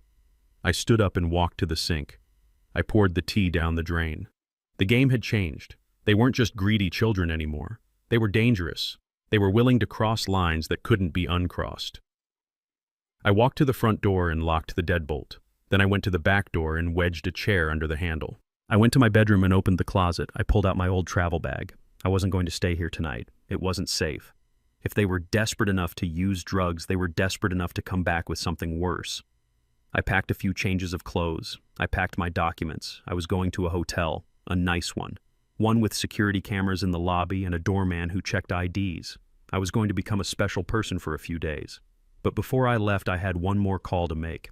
I dialed the number for the Sterling residence. Blake's parents. The phone rang twice. "Hello," a woman's voice answered. Crisp. Haughty. "Mrs. Sterling," I said. "This is Garrett Freeman, Kendra's father." "Oh, Garrett." The disappointment in her voice was palpable. "What is it? We are just sitting down to lunch." "I apologize for the interruption," I said. "I just wanted to let you know that your son and my daughter just left my house. There was an incident involving Adult Protective Services and some sedative pills." "What are you talking about?" she snapped. "I am sending you a video file," I said. "It is quite illuminating. I thought you should see it before the police contact you." "The police? Watch the video, Mrs. Sterling, and tell your husband that the building he owns on 45th Street, the one with the structural issues." "Yes. I bought the lien on it this morning. We need to discuss the renovations. They are going to be expensive." I hung up before she could answer. I picked up my bag and walked out to my truck. The war was escalating, and I was bringing in the heavy artillery. The elevator ride to the penthouse took 40 seconds. I counted every single one of them. The doors slid open to reveal the foyer of the apartment I had paid for over the last 3 years. The air smelled of expensive lilies and arrogance. I stepped out onto the marble floor. I was wearing my best flannel shirt and dark jeans. My boots were polished, but they were still work boots. I had dressed this way on purpose. I wanted them to see exactly who I was. I wanted them to see the man they were trying to rob. Kendra was waiting for me. She looked nervous. She was wearing a dress that cost more than my first truck. She fiddled with her diamond necklace. "Dad," she said, her voice tight. "Thank you for coming. Please just be polite. Blake's parents are very particular." I looked at her. "I am always polite, Kendra." She led me into the living room. The view of the city was breathtaking. The sun was setting, painting the skyline in gold and purple. It was a view worth $4,500 a month, a view that was currently unpaid for. Blake was standing by the wet bar mixing drinks. When he saw me, he stiffened. He whispered something to the older couple standing by the window. They turned. Preston and Meredith Sterling. They looked exactly like I expected. Preston was a tall man with silver hair and a tan that came from spending winters in St. Bart's. He wore a navy blazer with gold buttons. Meredith was thin and sharp with hair that didn't move and jewelry that clinked when she breathed. "So this is the famous Garrett," Preston said. His voice was loud, booming. It was the voice of a man who was used to being listened to. He walked over, but he didn't offer his hand. He just looked me up and down like he was inspecting a used car he had no intention of buying. "Blake tells us you are a handyman," Preston said. "Good for you. Honest work. The world always needs people to fix toilets." I didn't blink. "I am a retired electrical contractor," I said. "Same difference." Preston waved his hand dismissively. "Labor is labor. Come, sit. Meredith has ordered a caterer. We are celebrating." "Celebrating what I asked," the future, Preston said with a shark-like grin. "The future of our children." We sat at the long glass dining table. The place settings were elaborate. Crystal glasses, silverware that felt heavy in the hand. The food was brought out by servers in white coats, tiny portions of fish, vegetables I couldn't pronounce. The conversation started with Blake. He launched into a monologue about his startup. He used buzzwords like synergy and disruption. He talked about changing the paradigm. Preston nodded along, looking proud. Meredith sipped her wine and looked bored. I sat there and ate my fish. I listened. I watched. Then Preston turned his attention to me. "Blake tells me you are sitting on a nice piece of property, Garrett." I put my fork down. "I have a house, yes." Preston laughed. It was a dry, condescending sound. "A house. It is a double lot in a prime development zone." I looked it up. "Do you have any idea what that land is worth to the right buyer?" "I have an idea," I said. "Then why are you holding on to it?" Preston asked, leaning forward. "Blake says the place is a dump. No offense. But why live in squalor when you could cash out? You could give that money to Blake, let him invest it. He could turn that $500,000 into $5 million in a few years." I looked at Blake. He was staring at his plate, refusing to meet my eyes. "I am comfortable where I am," I said. "Comfortable?" Preston scoffed. "A man like you doesn't know what comfort is. You are used to scrapping. You are used to getting by. But think about your legacy, man. Think about Kendra. Do you want her to be embarrassed by you forever?" The table went silent. Kendra made a small noise in her throat. "Excuse me," I said. Preston took a sip of his wine. He swirled the red liquid in the glass. "Let us be frank, Garrett. We are all adults here. You are from a different world. You work with your hands. We work with our minds. You save pennies. We create wealth. It is just biology. Some people are meant to lead, and some are meant to serve." He gestured around the room. "Look at this place. This is where Kendra belongs. This is the life she deserves. But maintaining this standard requires capital. Blake needs liquidity. And you are sitting on a pile of dead equity just letting it rot. It is selfish, really." "Selfish," I repeated. "Yes, selfish," Preston said. "You are holding them back. You are a heavy anchor, Garrett. You should sell that shack. Give the money to Blake. Go find a nice state-funded facility where you can play checkers and wait for the end. Let the people who know how to handle money take over." He smiled. It was the most insulting smile I had ever seen. "People like you, Garrett, you just let money mold. You stick it under a mattress. You do not understand the velocity of capital. You do not understand power." I looked at Meredith. She was looking at me with pure pity. "Preston is right, dear," she said. "It would be for the best. You really do not fit in this world. It must be exhausting trying to pretend." I looked at Kendra. I waited for her to speak. I waited for her to defend me. I waited for her to say that I had worked 18-hour days to put her through school. I waited for her to say that I was a good father. She looked up at me. Her eyes were wet. "Dad," she whispered. "Maybe they are right. Maybe it is too much house for you. Blake could really use the help." The final string snapped. It didn't make a sound. It just severed. I picked up my napkin and wiped my mouth. I placed it gently on the table. "You think I do not understand power, Preston?" I asked quietly. Preston laughed again. "I think you understand how to change a fuse, Garrett. I do not think you understand how the world works." I reached into my pocket and pulled out my phone. "Excuse me," I said. "I need to send a message." Preston rolled his eyes. Meredith sighed. Blake looked nervous. I unlocked my phone. I opened my secure messaging app. I found the contact labeled Saul Cohen. I typed a message. It was short. It was precise. "Buy the Westin Tower. The whole building. Cash offer. 20% over asking price. Close tonight." I hit send. I watched the little check mark appear. Delivered. Then it turned blue. Red. 3 seconds later, 3 dots appeared. Saul was typing. Then a single word came back. "Done." I put the phone back in my pocket. I looked at Preston. I looked at the man who thought he was a king because he had a blazer with gold buttons. "I understand how the world works perfectly, Preston," I said. I stood up. The chair scraped against the floor. "The world works on ownership, and you own nothing." "What are you talking about?" Preston demanded, his face turning red. "I own companies. I own real estate. Do you?" I asked. "Or does the bank own them?" Preston slammed his hand on the table. "How dare you? You uneducated peasant. Sit down. We are not finished." "We are finished," I said. I walked toward the door. The sound of my heavy boots on the marble was loud, echoing. "Where are you going?" Blake shouted. "You cannot just walk out." I stopped at the archway of the living room. I turned back. I looked at the 4 of them sitting around the glass table like vultures waiting for a carcass. "Thank you for dinner," I said. I looked at the walls, I looked at the ceiling, I looked at the floor. "Enjoy the apartment," I said. "Enjoy the view, enjoy the luxury." I paused, because it might be your last meal here. "What is that supposed to mean?" Kendra cried. "It means the landlord has changed," I said. I opened the front door. "And the new landlord is very particular about who he rents to." I walked out into the hallway. I didn't wait for the elevator. I took the stairs. As I descended the 40 floors, I didn't feel tired. I felt energized. I felt the blood pumping through my veins.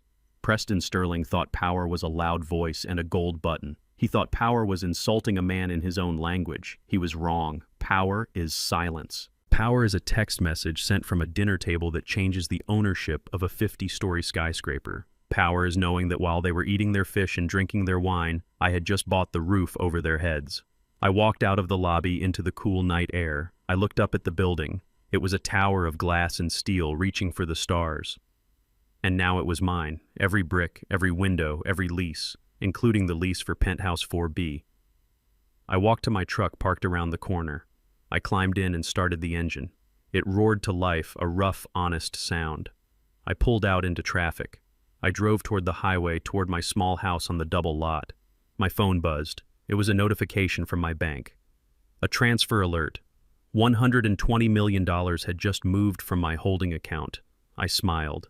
It was a lot of money, a fortune to most. But to see the look on Preston Sterling's face when the eviction notice arrived on Monday morning, that was going to be priceless. I turned on the radio. A blues song was playing. I hummed along as I drove.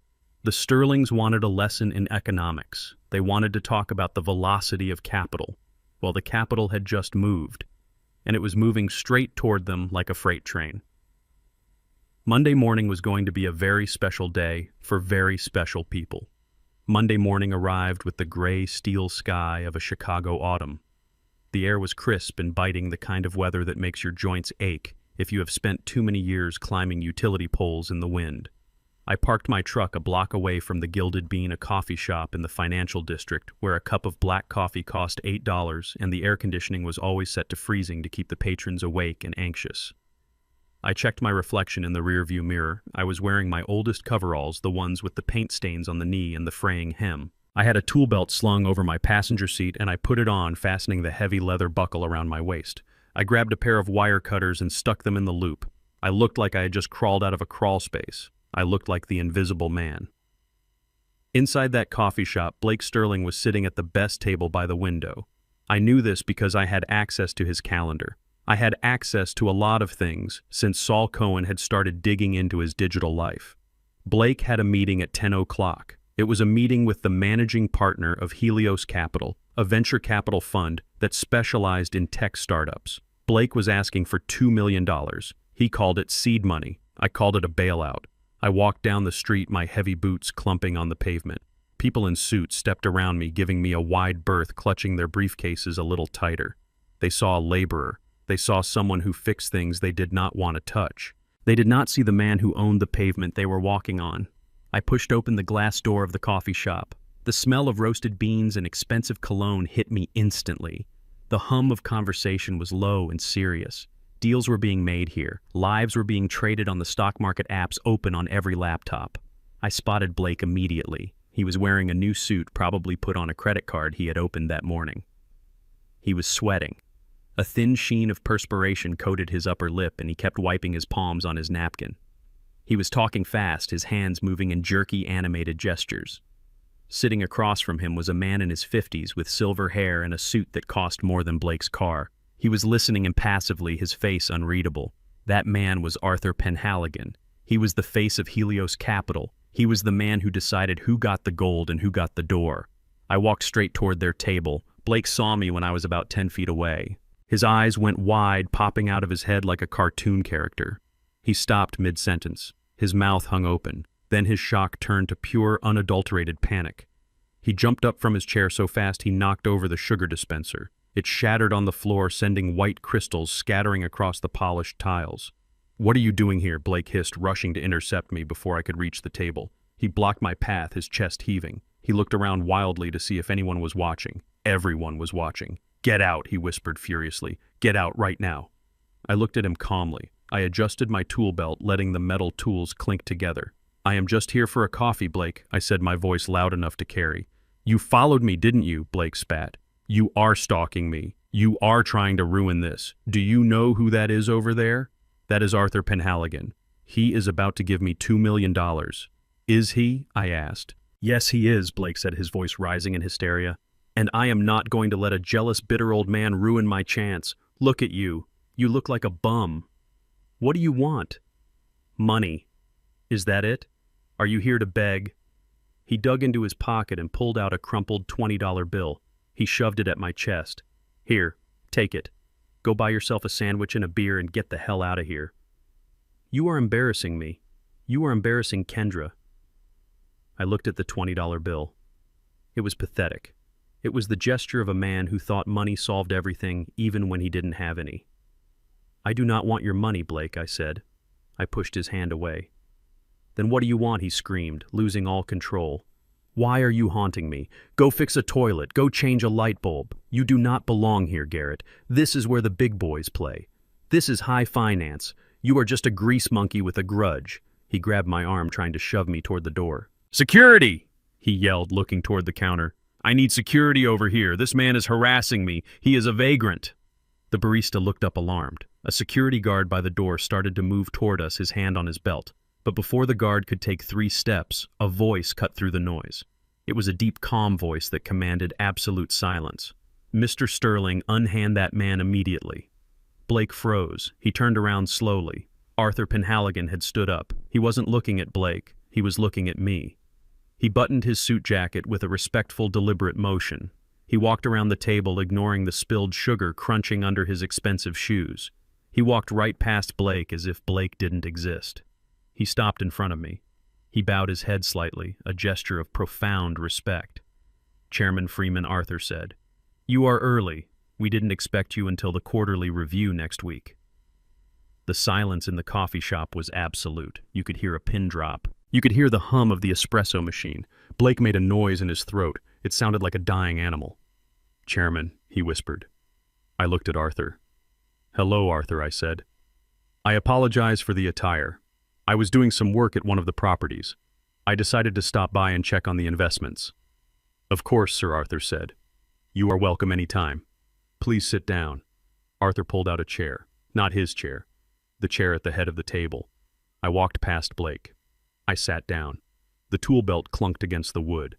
I put my heavy work boots up on the leg of the table. Arthur sat back down. He looked at me expectantly. "We were just reviewing a pitch from this young man," Arthur said, gesturing vaguely at Blake, who was still standing in the middle of the room, his face a mask of ash-gray shock. "He claims to have a revolutionary algorithm for cryptocurrency arbitrage. He is asking for a seed round of $2 million. I looked at the pitch deck lying on the table. It was glossy. It had colorful charts and graphs. It was full of words like synergy and paradigm shift. I reached out with my rough, calloused hand and pulled the booklet toward me. I flipped through it. "I see," I said. Blake stumbled back to the table. He gripped the back of the chair, his knuckles white. "Garrett," he wheezed. "Dad, what is going on?" "You know him." Arthur looked at Blake with ice-cold eyes. "Mr. Sterling, please address the chairman with the proper respect. Mr. Freeman owns Helios Capital. He is the majority shareholder. He provides 80% of our liquidity. Without him, this fund does not exist." Blake's knees gave out. He literally collapsed into the chair opposite me. He looked from me to Arthur, then back to me. His brain was trying to rewrite reality, and it was failing.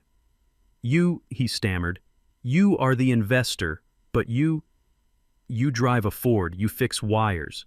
I closed the pitch deck. I looked Blake in the eye. "I fix wires, Blake, because I like fixing things," I said. "I drive a Ford because it is reliable. And I own this fund because I know the difference between value and noise." I tapped the glossy booklet with my index finger. "And this," I said, "this is noise."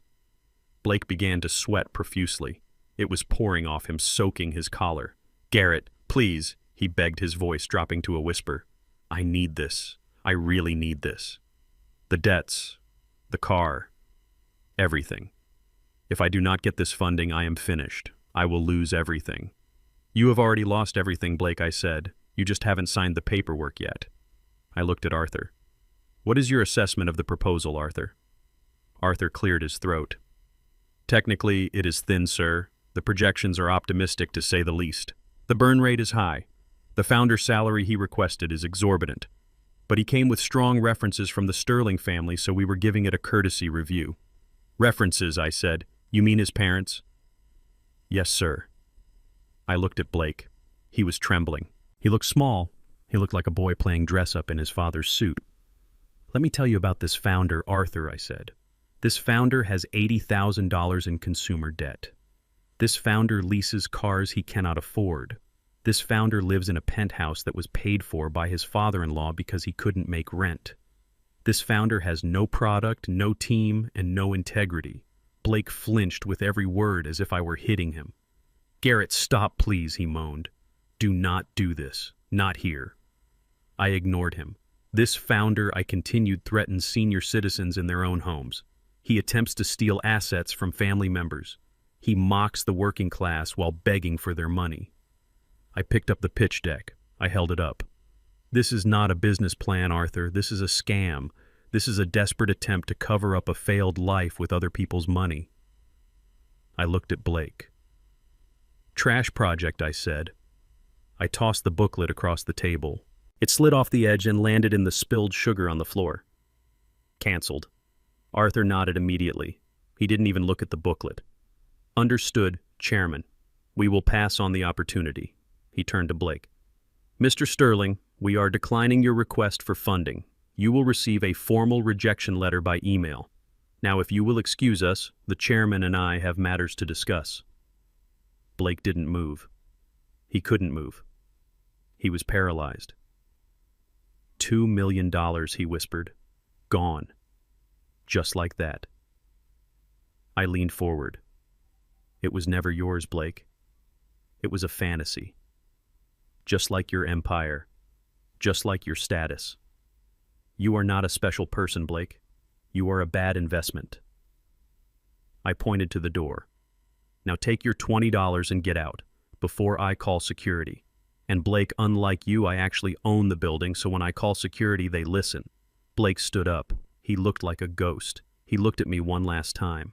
There was no anger in his eyes anymore, only fear. Pure, unadulterated fear. He turned and walked away. He didn't run. He shambled. He walked past the people in suits who were pretending not to look. He walked past the barista who was wiping the counter. He walked out the glass door and into the gray morning. I watched him go. Arthur signaled to a waiter. Clean up this sugar, please. And bring the chairman a black coffee. I sat back in my chair. I felt the weight of the tool belt on my waist. It felt good. It felt real. You were hard on him, Sir Arthur said quietly. He needed it, I said. He needed to hit the bottom. Arthur nodded. Did you want to review the quarterly numbers, sir? The real estate portfolio is up 12%.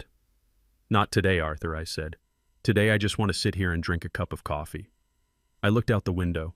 I could see Blake standing on the corner waiting for the light to change. He looked lost. He looked like a man who had just woken up from a dream and found himself in a nightmare. My phone buzzed in my pocket. It was a text from Saul Cohen. Eviction notice served. Locks changed at the penthouse. Their stuff is on the curb. I smiled. The fall was complete. The tech entrepreneur was homeless, penniless, and funding less. But the war wasn't over. Kendra was still out there. And desperation makes people do crazy things. I took a sip of the coffee. It was bitter and hot. I was ready for whatever came next. I was Garrett Freeman. I was the chairman. And I was just getting started. Desperation has a distinct smell. It smells like stale sweat and cheap cologne, trying to cover up fear. I smelled it the moment I opened my front door on Tuesday afternoon. Blake and Kendra were standing on my porch. They looked like they had slept in their clothes. Blake's shirt was wrinkled and his eyes were red-rimmed. Kendra was pale, her makeup applied with a heavy hand to hide the dark circles under her eyes. They did not look like the golden couple of Chicago anymore. They looked like junkies, looking for a fix, Dad, Kendra said, her voice trembling slightly. We need to talk. It is about your health insurance. I stood in the doorway, blocking their path with my body. I did not invite them in immediately. I let them stand in the cold wind for a moment. I wanted them to feel the chill. My health insurance is fine, I said. I have been with the union for 40 years. I have full coverage. No, Dad. That is the thing. Blake cut in his voice, jagged and fast. They changed the policy. We got a notice because we are your emergency contacts. You are at risk of losing your coverage if you do not sign these update forms today right now. He held up a thick manila envelope, his hand shaking so hard the papers rattled inside. I looked at them. I looked at my daughter, the girl I had carried on my shoulders, the girl whose scraped knees I had bandaged. She was looking me right in the eye and lying to me. She was conspiring to strip me of the only security I had left. Come in, I said, stepping aside. They rushed past me into the kitchen. They did not look at the photos on the wall. They did not look at the home they grew up in. They only had eyes for the kitchen table, the flat surface where they could lay out their trap. Blake spread the papers out, fan style. There were dozens of pages, small print, dense legal jargon paragraphs of text, designed to make your eyes glaze over. We highlighted where you need to sign, Blake said, pulling a cap off the expensive-looking pen. Just sign by the yellow stickers, Dad. We will handle the filing for you. We just want to make sure you are protected. I sat down slowly, lowering my heavy frame into my chair. I made a show of patting my pockets, checking my shirt, checking my pants. Shoot, I muttered. I cannot find my reading glasses. I must have left them in the truck. Blake's face twitched. You do not need to read it, Dad. It is just standard boilerplate stuff. HIPAA compliance beneficiary updates. Boring admin work. Just sign. I do not sign what I cannot read. Blake, I said, my voice slow and confused, playing the part of the old fool they thought I was. Kendra put a hand on my shoulder. Her touch was cold. It felt like a betrayal.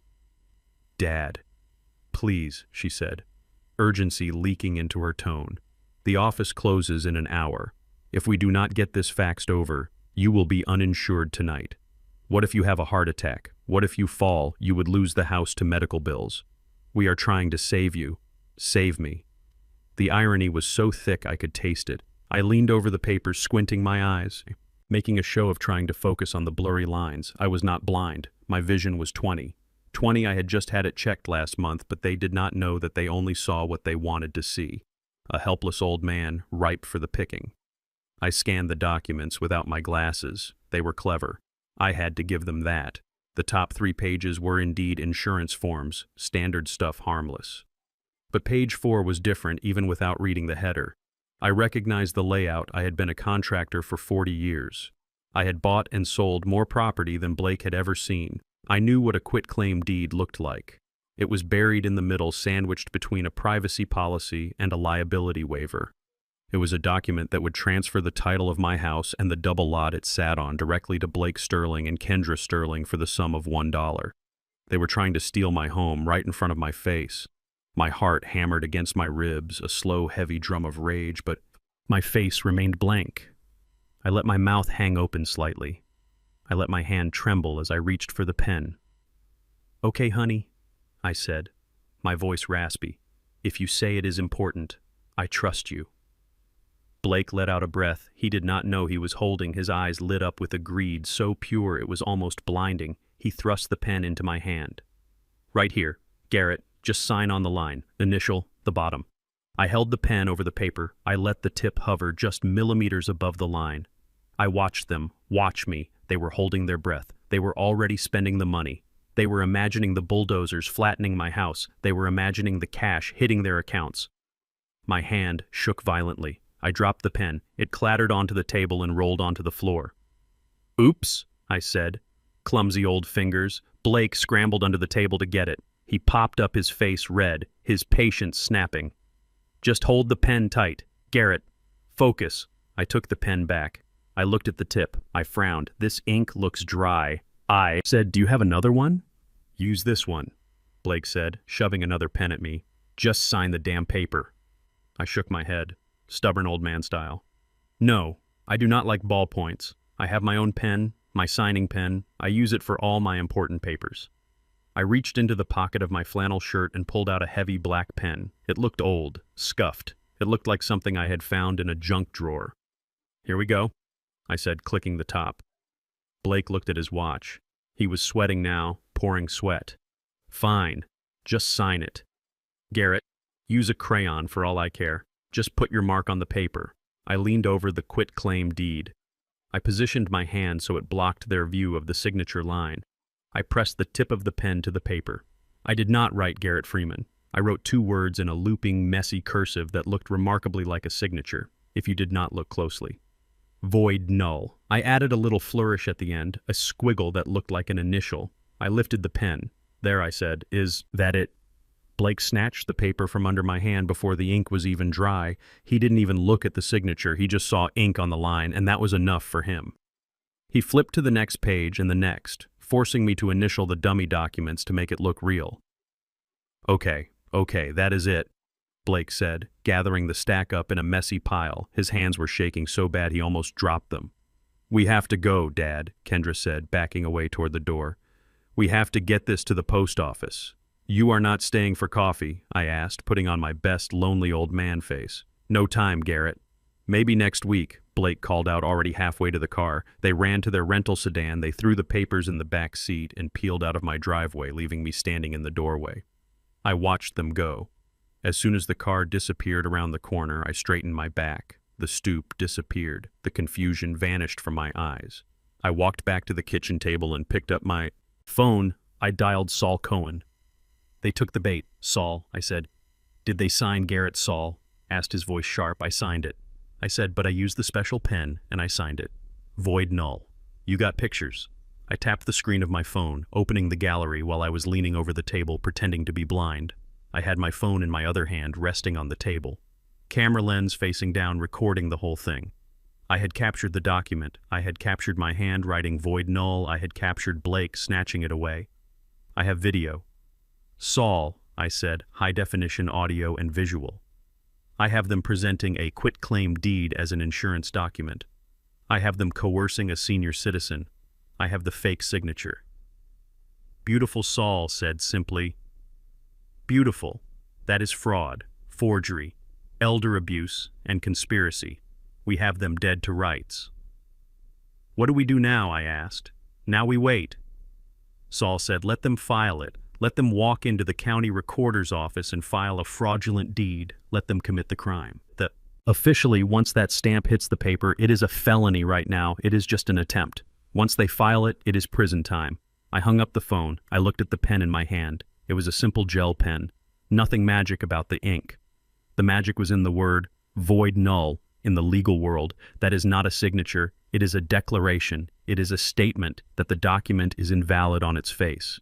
But Blake, in his greed and his arrogance, hadn't even checked. He thought he was smart. He thought he was playing chess with a pigeon. He didn't realize the pigeon was a grandmaster. I walked into the living room and sat in my recliner. I closed my eyes. I could imagine them right now in the car, high-fiving each other, thinking they had won the lottery, thinking they had finally beaten the old man. They were driving straight off a cliff and they didn't even know it. I thought about Kendra. I thought about the little girl who used to color at the kitchen table while I paid bills. I thought about the teenager who asked me to drop her off a block away from school so her friends wouldn't see my truck. I had tried. I had really tried. I had given her everything I could, and in return she tried to steal the roof over my head. A deep sadness settled over me, a heavy gray blanket. But underneath the sadness was a core of steel. I was done being the victim. I was done being the doormat. I stood up and went to the garage. I had a project I was working on, restoring an old generator. It needed a new carburetor, it needed patience, it needed steady hands. I picked up a wrench. The cold steel felt good in my hand, solid, real. I started to work. Let them file the papers. Let them pop the champagne. Let them celebrate their victory. Tomorrow the hammer was going to fall, and when it did, it was going to shatter their world into a million pieces. I tightened a bolt, listening to the metal groan. They wanted my house. They were going to get a cell. I worked until the sun went down, until my hands were covered in grease, until I was too tired to think about my daughter's betrayal. I showered, ate a sandwich, and went to bed. I slept like a baby. The next morning I woke up at 6. I made my coffee. I sat on the porch. At 9 o'clock my phone buzzed. It was a text from Saul. They just filed it. I took a sip of coffee. Proceed. I texted back. The trap was sprung. The cage door had slammed shut. Now all I had to do was watch them squirm. Monday mornings in a penthouse usually smell like espresso and expensive moisturizer and that specific brand of entitlement that comes from waking up above the rest of the world. Blake and Kendra were sleeping soundly, buried under 600 thread count Egyptian cotton sheets, dreaming of the money they would get from selling my house. They were dreaming of the sports cars they would buy and the vacations they would take. They were dreaming of a life without consequences. But reality has a way of waking you up. And on this particular Monday, reality sounded like a sledgehammer hitting a solid oak door. It was exactly 6 in the morning when the pounding started. It was not a polite knock. It was the heavy, authoritative thud of law enforcement. The sound echoed through the cavernous apartment, bouncing off the floor-to-ceiling windows and the marble countertops. Sheriff department, open up. Blake bolted upright in bed, his eyes wild and confused. He looked at the digital clock blinking on the nightstand. He looked at Kendra, who was pulling the duvet up to her chin, her face a mask of terror. "What is going on?" she whispered. "I do not know," Blake snapped, climbing out of bed and grabbing his silk robe. "Maybe it is a mistake. Maybe they have the wrong apartment. Stay here." He marched out of the bedroom down the long hallway toward the foyer. He was trying to summon his usual arrogance, trying to put on the face of the important businessman, but his bare feet slapped against the cold floor, making him look small and vulnerable. He unlocked the door and threw it open, ready to yell, ready to threaten a lawsuit. He found himself staring at the chest of a Cook County Sheriff deputy, a man who looked like he chewed gravel for breakfast behind him. Were two more officers and a team of 4 movers wearing blue jumpsuits holding empty cardboard boxes. "What is the meaning of this?" Blake demanded, his voice cracking slightly. "Do you know what time it is? Do you have any idea who I am?" The deputy did not blink. He did not look impressed by the silk robe, or the view of the skyline, or the smell of money. He reached into his vest pocket and pulled out a folded document. He slapped it into Blake's chest with enough force to make him stumble back. "Blake Sterling and Kendra.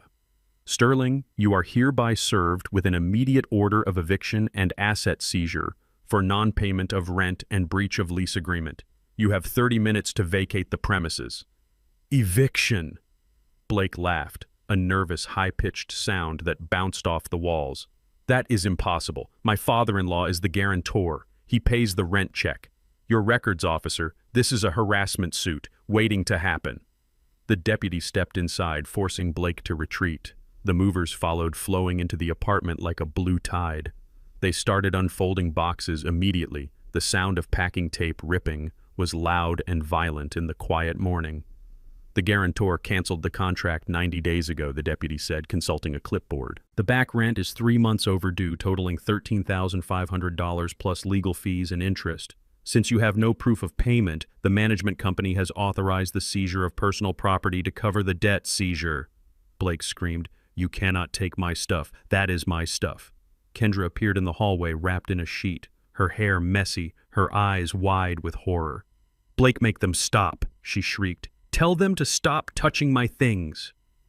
A mover was already taking her designer handbags off the shelf in the entryway. He was tossing them into a cardboard box with no regard for the leather or the brand names. Another mover was unplugging the massive television in the living room, coiling the cord like a snake. "I am calling the landlord," Blake yelled, fumbling for his phone, his hands shaking so bad he almost dropped it. "I know the management here. I play golf with the owner. He will fire all of you." "Go ahead. Call him," the deputy said, crossing his arms and leaning against the doorframe. He looked bored. He looked like he had done this 1,000 times before. Blake dialed the number. He put it on speakerphone so the officers could hear the owner grovel and apologize. The line rang once, twice, then a voicemail picked up. "You have reached the offices of Shadowy Hills Management. Please note that as of Saturday evening, this property has been acquired by a new ownership group. For all inquiries regarding the Weston Tower, please contact the new management office." Blake lowered the phone slowly, his face draining of color. "New ownership," he whispered. "Yes," the deputy said. "The building was sold this weekend. Cash deal fast. Close, the new owner takes possession, effective immediately. And the first order of business was clearing out the deadbeats." "Deadbeats," Kendra gasped. "I am not a deadbeat. My father has money." "Your father is not here." "Ma, am," the deputy said. "And according to the paperwork, he is the one who authorized the eviction process. Now get dressed. You have 20 minutes left." Blake stood in the middle of his living room watching his life get packed into boxes. He watched his expensive espresso machine get tossed into a bin.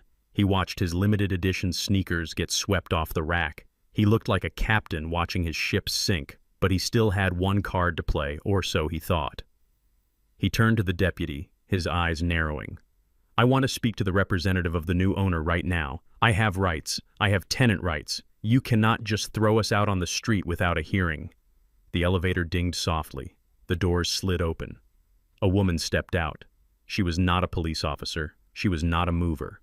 She was wearing a sharp navy blue business suit, her hair pulled back in a severe bun. She held a leather portfolio in her hands, and she walked with the kind of confidence that can strip the paint off a car.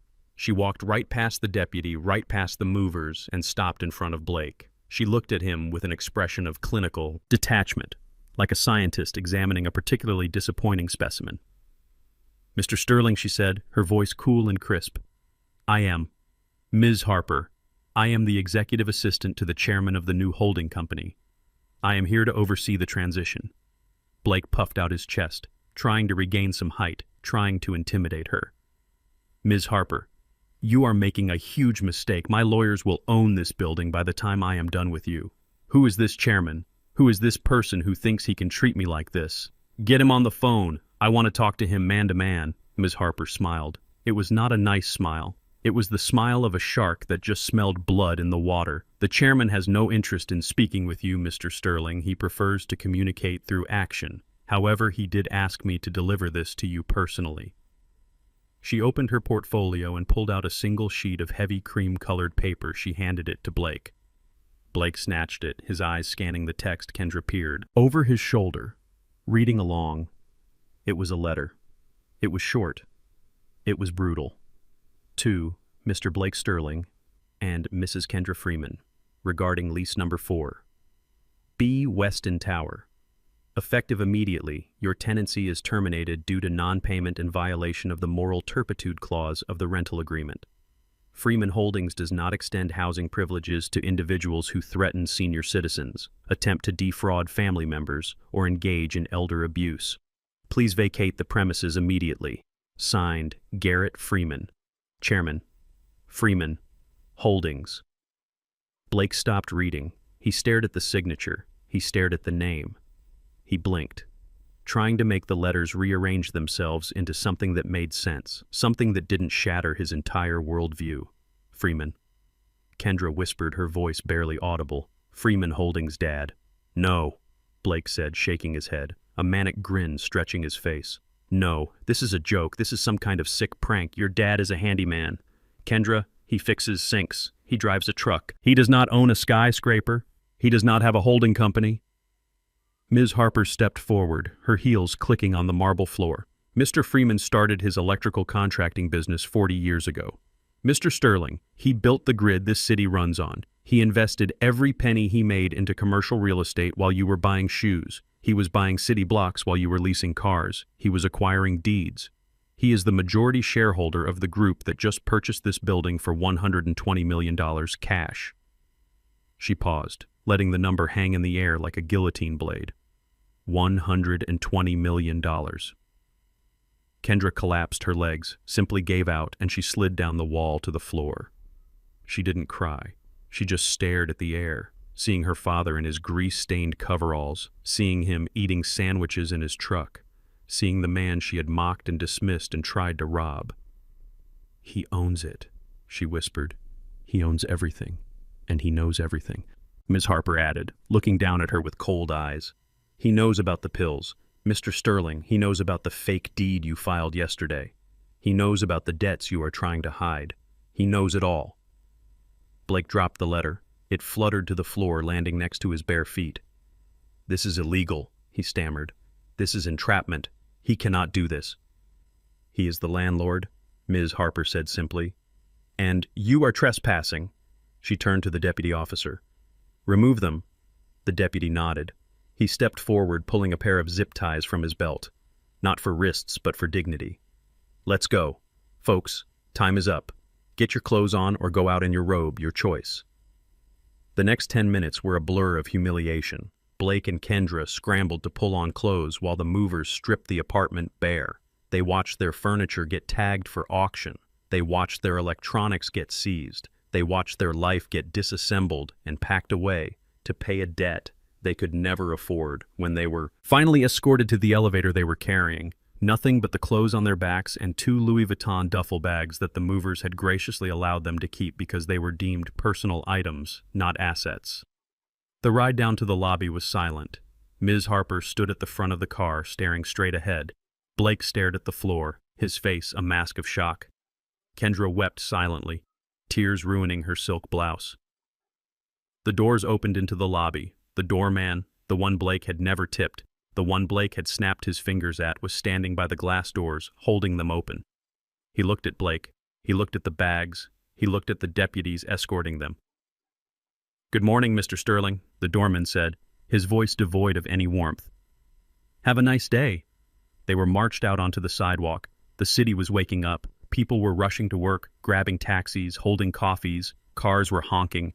The noise of the city was loud and indifferent. The deputy stopped at the curb. You are barred from the premises, he said. If you return, you will be arrested for trespassing. Good luck. The glass doors swished shut behind them. The lock clicked with a finality that felt like a gunshot. Blake and Kendra stood on the sidewalk, the wind whipping around them, cold and biting. They looked at their Louis Vuitton bags sitting on the dirty concrete. They looked at each other. They had no car. It was in an impound lot. They had no home. It was owned by the man they tried to destroy. They had no money. Their accounts were frozen or empty. Blake looked up at the tower, shielding his eyes from the sun. He counted the floors up to the penthouse, where he had stood just last night, drinking wine and feeling like a king. Now he was just a man on the street holding a bag he couldn't eat, wearing a suit he couldn't pay for. "What do we do?" Kendra asked, her voice thin and small like a child's. "What do we do now?" Blake looked at her. He saw the fear in her eyes, but he also saw the accusation he saw, the realization that she had bet on the wrong horse. "I do not know," he whispered. "I do not know." A black town car pulled up to the curb in front of them. The window rolled down slow and smooth. Blake's heart leaped for a second. He thought maybe it was mercy. Maybe the old man had made his point and was sending a car to pick them up. Maybe this was just a lesson, a cruel, hard lesson, but one that ended with a safety net. The back window lowered completely. It was not Garrett Freeman inside. It was Preston Sterling, Blake's father. He looked furious. His face was red. His silver hair was messy, as if he had run his hands through it 1,000 times. "Dad," Blake cried, rushing toward the car. "Thank God you have to help us, Garrett. He is crazy. He threw us out. He owns the building, Dad. He owns the whole thing." Preston Sterling didn't unlock the door. He didn't offer a ride. He looked at his son with a mixture of horror and disappointment. "You idiot," Preston hissed. "You absolute moron, Dad. What do you know who called me this morning?" "Blake, the bank. The bank called me. They called the loans on the construction company. All of them immediate repayment." "Do you know why?" Blake shook his head, backing away from the venom in his father's voice. "Because someone bought the debt. Blake, someone bought the distressed assets of Sterling Construction at a discount this morning at 6 a.m., and that someone sent me a memo regarding my son's behavior." Preston looked up at the tower, then back at his son. "You picked a fight with a whale. Blake, you picked a fight with a man who can buy and sell us before breakfast, and you dragged me into it. Dad, please, we have nowhere to go." Preston rolled the window up. "Figure it out, Blake. You are a smart boy. Figure it out." The car pulled away, merging into traffic, leaving a cloud of exhaust in its wake. Blake watched his father leave. He watched his last lifeline disappear into the city grid. He looked at Kendra.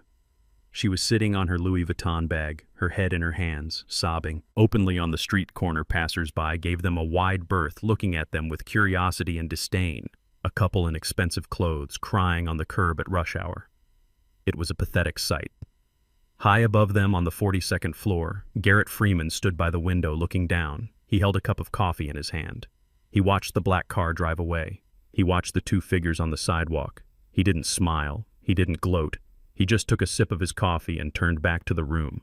Ms. Harper was standing there holding a file. "The locks are changed." "Chairman," she said, "the unit is secured." "Thank you, Ms. Harper," Garrett said. "List it for rent. Market rate." "Yes, sir." "And Ms. Harper." "Yes, sir. Make sure the credit check is thorough. This time we do not want any more squatters." "Yes, sir." Garrett walked to the door. He had a meeting with a lawyer. He had a lawsuit to file. He had a lesson to finish teaching. He walked out of the penthouse, leaving the view for someone who could actually afford it. The street corner looked like the scene of a high society shipwreck. Blake and Kendra were huddled together on their designer luggage, shivering in the morning chill, while the rest of the city marched past them, indifferent to their misery. I watched them from the glass doors of the lobby, taking a moment to appreciate the symmetry of it all. Just a week ago, they had been looking down on me from a penthouse. Now they were sitting on the concrete, waiting for a rescue that was not coming. But I knew the Sterlings would not give up that easily. Pride is a powerful fuel, even when the tank is empty. I saw the black Lincoln Navigator turn the corner aggressively, cutting across 2 lanes of traffic to screech to a halt in front of the building. It was Preston and Meredith returning for round 2. They did not look like the composed aristocrats who had sneered at me over dinner. Preston slammed his door open and marched toward me, his face a mask of purple rage. Meredith followed close behind her heels. Clicking frantically on the pavement, she was clutching her pearls, as if they were the only thing keeping her upright. I stepped out onto the sidewalk to meet them. I wanted this to be public. I wanted the world to see Garrett. You son of a bitch, Preston roared, ignoring his son who was trying to stand up behind him. You have crossed the line. You have gone too far.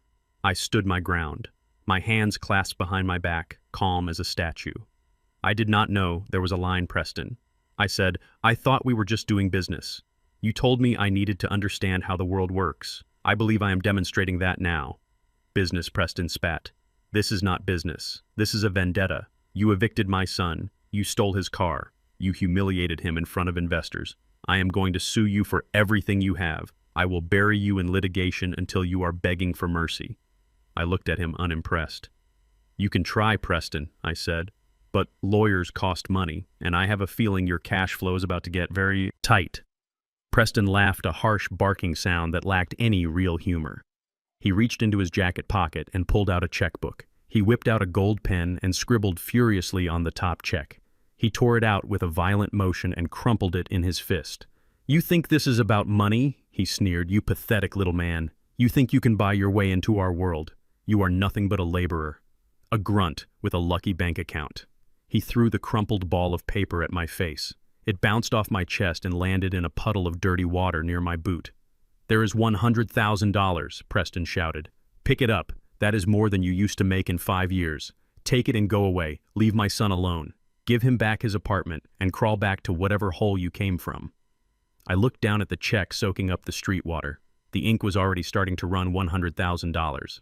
It was a lot of money to most people, but to Preston, it was a weapon, a way to silence the help. I did not bend down. I did not pick it up. I signaled to Ms. Harper, who was standing quietly in the doorway. She stepped forward, holding a thick black folder. I do not want your money. Preston, I said, my voice dropping an octave. I want your attention. Preston looked at Ms. Harper, then back at me. What is this? He demanded. More paperwork. I will wipe my ass with your eviction notices. It is not an eviction notice, I said, taking the folder from Ms. Harper. It is an acquisition report. I opened the folder and pulled out a stack of documents clipped together with a red tag. You see, Preston, while you were busy insulting me at dinner on Saturday, I was busy looking into your family business. Sterling Construction has been the premier builder in the city for 30 years, correct? Preston puffed out his chest. Damn right. We built this skyline. You built it on a foundation of sand, I corrected. I have here a report from an internal audit of your company. It seems you have been under-reporting income to the IRS for the last decade. You have been categorizing personal expenses as business losses. You have been paying undocumented workers under the table to avoid payroll taxes. Meredith gasped, her hand flying to her mouth. That is a lie, she shrieked. That is slander. Is it? I asked, holding up a spreadsheet. This is your private ledger. Meredith, the one you keep on the server in your home office. You really should invest in better cybersecurity. My team cracked it in 20 minutes. Preston's face went from purple to a sickly shade of gray. He took a step back, his arrogance faltering. Where did you get that? He whispered. That is illegal. Information is only illegal if you steal it, I said. I bought it. I bought the debt you owe to the Citibank. Did you know your construction loans were callable? Preston, did you know there was a clause that allowed the bank to demand full repayment if there was any evidence of financial impropriety? Preston was sweating now, beads of perspiration popping out on his forehead. The bank would never call those loans, he stammered. We have a relationship. I play golf with the VP. You played golf with the VP. I said past tense this morning at 8 a.m. I had a meeting with the board of directors of Citibank. I presented them with this evidence of tax fraud and money laundering. I offered to buy your distressed debt for 50 cents on the dollar. I took a step closer to him, invading his space. They sold it to me, Preston. I own your loans. I own the lien on your equipment. I own the mortgage on your house in the Hamptons. And I own the note on that Lincoln Navigator you parked in the fire lane. Preston swayed on his feet. He looked like he had been punched in the gut. You bought the debt, he wheezed. Every cent. I said $12 million in liabilities. And since you are currently in violation of the fraud covenants of those loans, I am calling them in immediately. I pulled a document from the back of the folder and held it out. This is a notice of default and immediate repayment demand. You have 24 hours to pay. Freeman Holdings, $12 million. Or I begin the seizure of all personal and business assets. Preston stared at the paper, his eyes bulging. He grabbed his chest, his hand clutching the lapel of his expensive blazer. He made a choking sound, a gurgle deep in his throat. "My heart," he gasped. "My heart." He collapsed to his knees right there on the sidewalk, his expensive pants soaking up the grime. He slumped forward, breathing in ragged, shallow gasps. "Preston," Meredith screamed, dropping to her knees beside him. "Help him! Someone! Help him! He is having a heart attack!"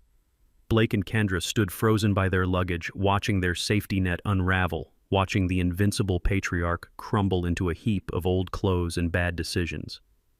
I looked down at him. I did not feel joy. I did not feel pity.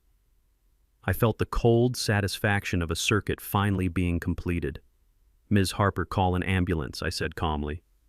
Ms. Harper was already on the phone, giving the address. "You killed him," Meredith shrieked, looking up at me with eyes full of hate. "You killed him, you monster!" "I did not kill him, Meredith," I said, looking at her coldly. "The truth killed him. The weight of his own lies killed him." Meredith's eyes rolled back in her head. The shock was too much. She slumped sideways, fainting dead away, landing softly on top of her husband. There they were, the Sterling Empire, the kings and queens of society, lying in a heap on the sidewalk in front of the building they used to look down on. Blake finally moved. He ran to his parents, dropping to his knees. "Dad, Mom, wake up."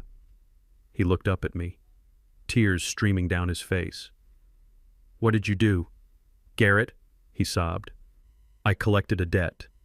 "Blake," I said simply, "I collected a debt." The sound of sirens grew louder in the distance. The ambulance was coming. I handed the black folder to Blake.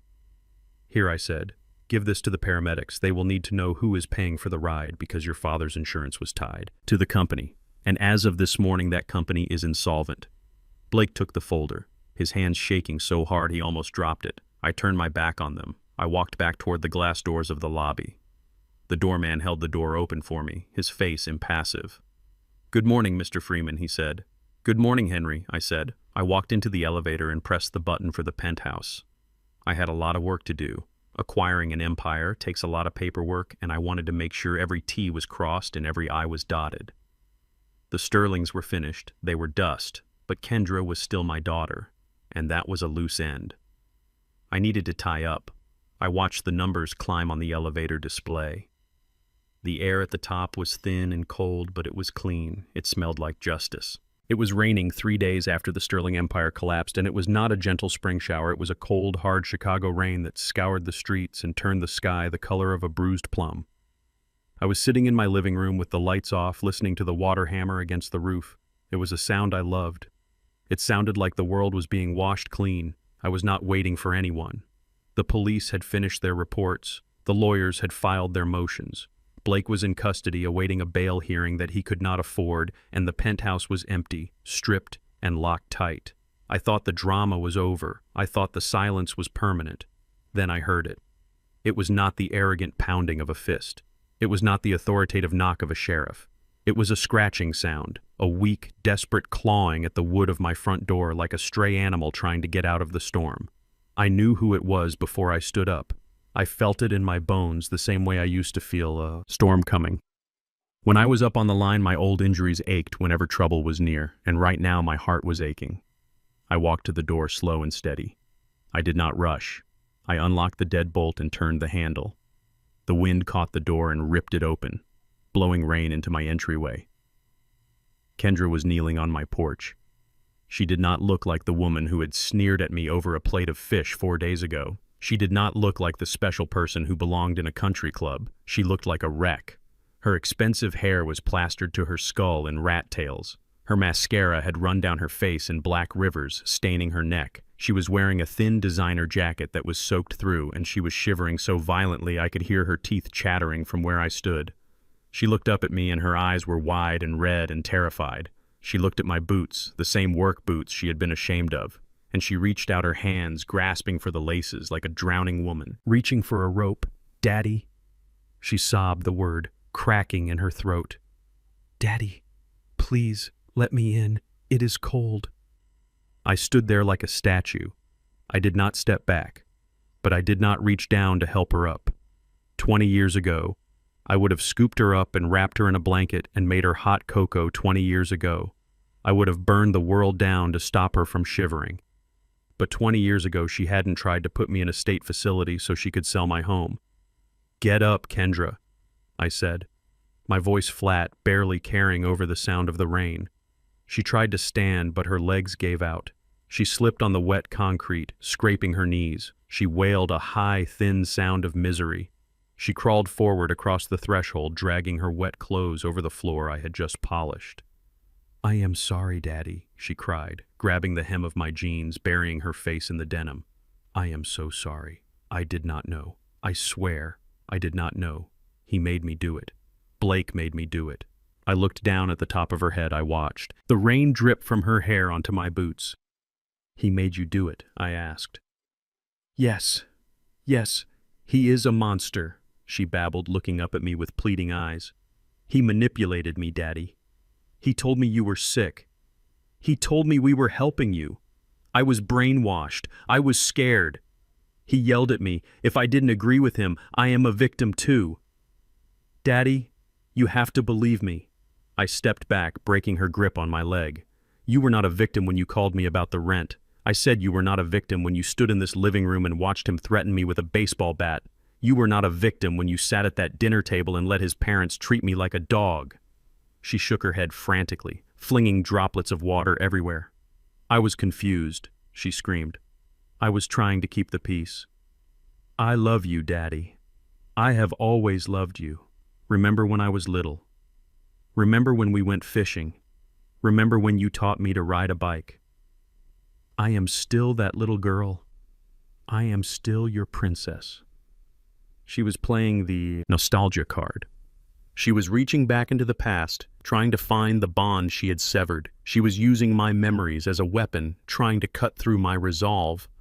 And then she said, the one thing she should never have said, "Mom would not want this," she whispered, her voice dropping to a hush. "Mom would want you to open the door. Mom would want you to save me. She would be heartbroken to see you treating me like this." The air in the room seemed to drop 10 degrees. "Do not speak her name," I said, my voice low and dangerous. "But it is true," Kendra cried. "Mom loved me. She would forgive me. She would tell you to be a father." "You want to talk about being a father?" I asked. I turned my back on her. I walked into the kitchen. She stayed on the floor sobbing, thinking I was going to get her a towel, thinking I was going to get her a glass of water, thinking she had won. I walked to the junk drawer next to the fridge. I pulled it open inside, nestled among the rubber bands, and the spare keys was a small black notebook. It was a spiral-bound memo pad, the kind you can buy for 50 cents. The cover was torn and stained with grease. The pages were yellow and crinkled. I picked it up. It felt heavy in my hand, heavier than a gold bar. I walked back to the living room. Kendra was sitting up now, wiping her face, expecting mercy. I threw the notebook at her. It landed in her lap with a dull thud. "What is this?" she asked, looking down at it. "Read it," I said. She opened the cover, her hands shaking. The ink was faded but legible. My handwriting was small and precise, block letters. "Read the first page," I commanded. She squinted through her tears, reading aloud, her voice trembling. December 24th, 1999.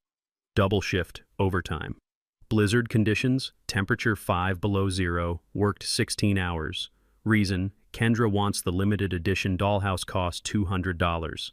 "Turn the page," I said. She turned it. August 10th, 2005, heat wave, 100 degrees, working in the attic of the municipal building, insulation installation. Reason, Kendra needs braces, cost $4,000. Turn the page. She was crying harder now. Not the manipulative tears from before, but tears of shame. She flipped through the book. May 2010, missed lunch all month. Sold the old truck. Reason, Kendra wants to go to cheer camp, cost $1,500. There were pages and pages of it. Every sacrifice, every skipped meal, every hour of overtime, every time I had swallowed my pride and taken a job beneath my skill level just to put cash in my pocket for her. That book is the story of my life as your father, I said, my voice hard as iron. That book is a record of every time I put you before myself, every time I bled for you, every time I froze for you, every time I sweated for you. I did it because I loved you. I did it because I promised your mother I would give you a good life. Kendra closed the book. She clutched it to her chest, rocking back and forth. I know, Daddy. I know you worked hard. Appreciate it. No, you do not. I said you do not appreciate it because if you appreciated it, you would not have tried to steal the house that those hours of labor built. You would not have tried to declare me incompetent to get your hands on the money that sweat produced. I stepped closer to her, looming over her.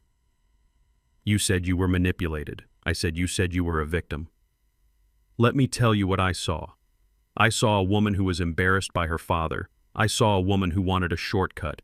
I saw a woman who looked at me and saw a resource, not a person. But I can change, she pleaded, getting to her knees, reaching for me again. I can be better. I learned my lesson. Daddy, look at me. I am on my knees. I have nothing. Blake is gone. I have no money. I have no home. You are all I have. Please take me back. I will be good, I promise. I looked at her. I looked at the woman kneeling on my floor in $3,000 worth of ruined clothes, asking for a handout, and for a second, just a split second, I wanted to say yes. I wanted to pull her up and wash her face and pretend none of this happened. I wanted my daughter back. But then I remembered the wedding. I remembered the phone call. I remembered the laughter in the background as they told me I wasn't special enough. I realized then that the daughter I was mourning, the little girl who wanted the dollhouse, didn't exist anymore. She had died a long time ago, replaced by this stranger, this Mrs. Sterling who valued status over blood. I stepped back out of her reach. Stand up, Kendra, I said.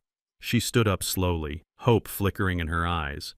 She thought she had broken me. She thought the checkbook was about to open. You need to leave, I said. What? She gasped, her face crumbling. You need to leave my house. But where will I go? She cried. I have nowhere. I have no one. You have yourself, I said. You are a grown woman. You are healthy. You are educated. Thanks to that book you are holding. Go get a job. Go rent a room. Go figure it out like everybody else does, Daddy. Please, you cannot do this. I am your daughter. I looked her dead in the eye. No, I said, my voice devoid of anger, devoid of love, devoid of anything but cold, hard truth. My daughter died last Saturday, Kendra. She died the moment she walked down an aisle and said, I do to a con man without her father present. She died when she decided that appearances were more important than loyalty. Kendra stared at me, her mouth open, shock freezing her features. The woman standing in front of me isn't my daughter. I continued.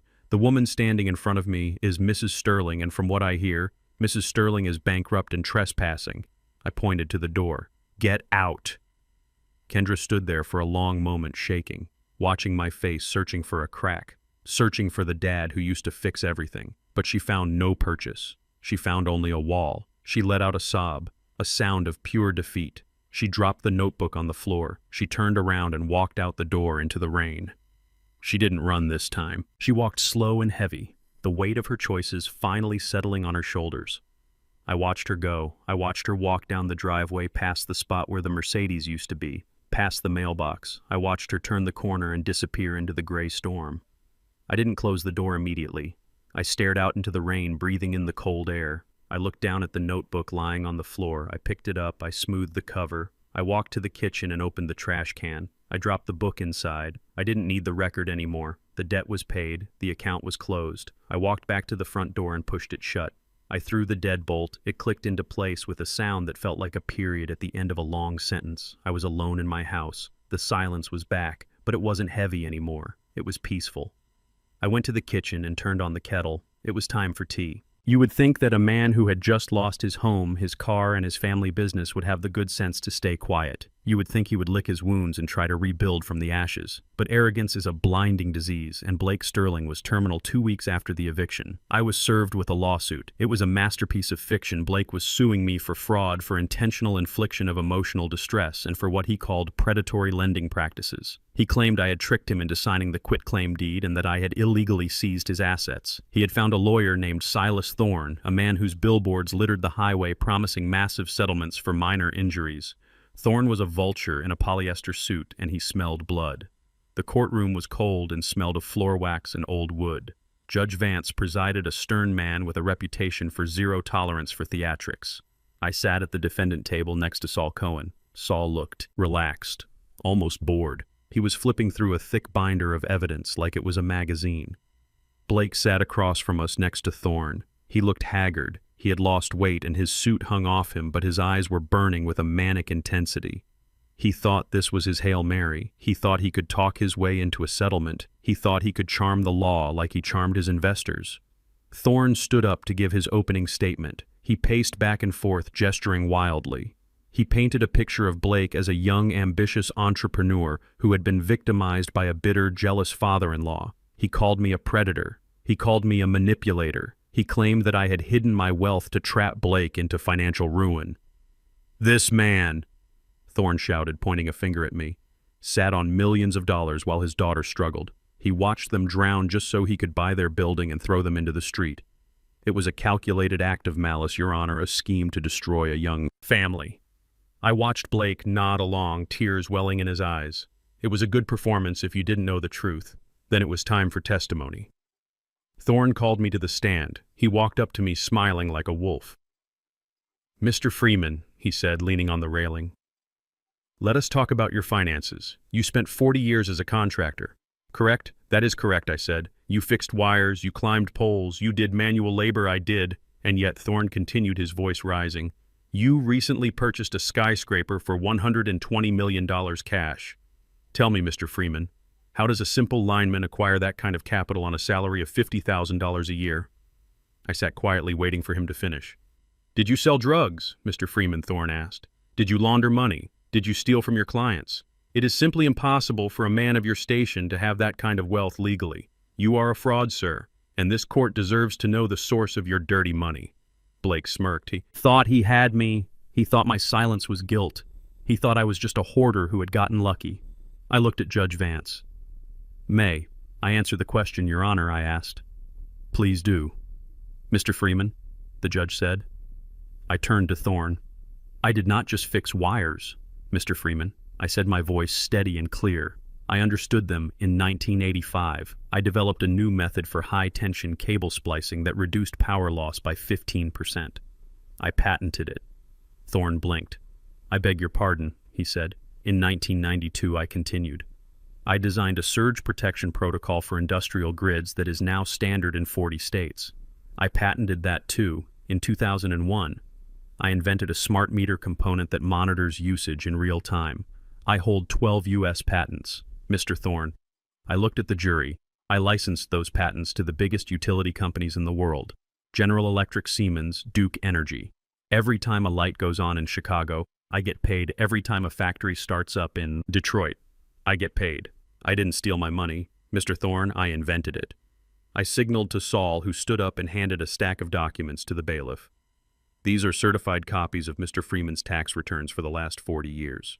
Saul said, his voice cutting through the stunned silence of the room. "Every dime is accounted for, every royalty check, every licensing fee, every investment dividend. He has paid more in taxes than your client has earned in his entire life." Thorne looked at the papers, his face pale. He looked back at me, the narrative of the dirty blue collar. Criminal was evaporating in front of his eyes. "But why hide it?" Thorne stammered. "Why live in a shack if you are an inventor?" I leaned forward into the microphone. "Because I wanted to know who loved me. For me," I said, "and now I know." Thorne retreated to his table, defeated. He had no other questions. Saul Cohen stood up. It was our turn. "Your Honor," Saul said, "we would like to present a counter-argument regarding the character and credibility of the plaintiff. Mr. Sterling claims he is a victim of fraud. We submit that Mr. Sterling is the architect of his own destruction." Saul walked to the center of the room. "We have heard Mr. Sterling claim he is a responsible businessman who fell on hard times due to my client's cruelty. Let us look at the reality." Saul motioned to the court technician. A screen descended from the ceiling. The lights dimmed.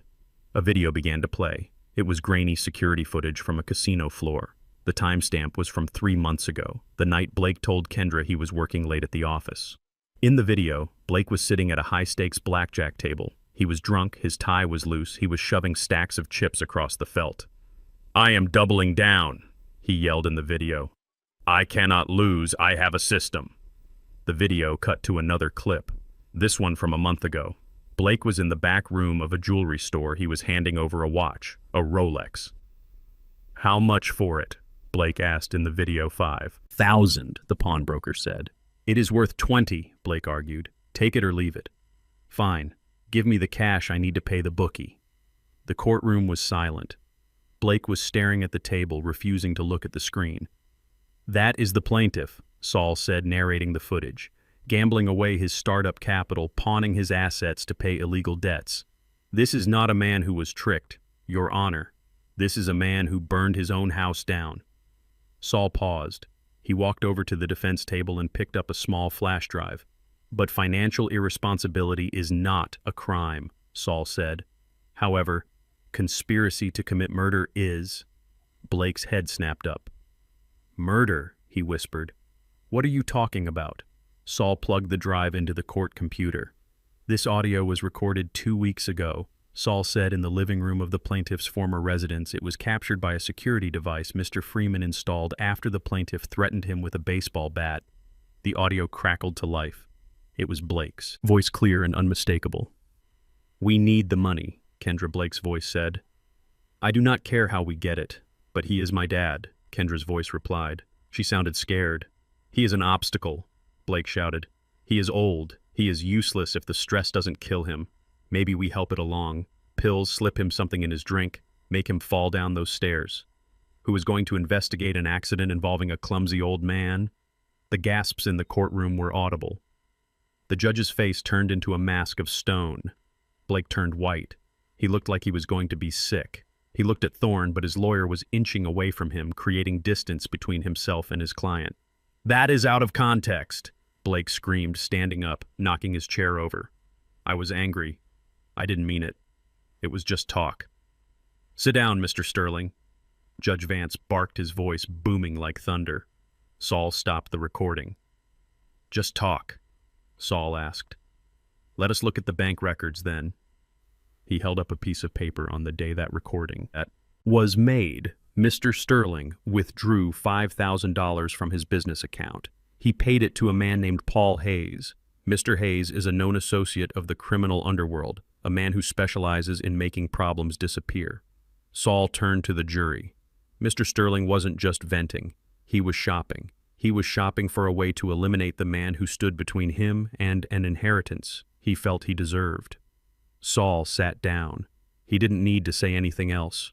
The air had been sucked out of the room by the weight of the truth.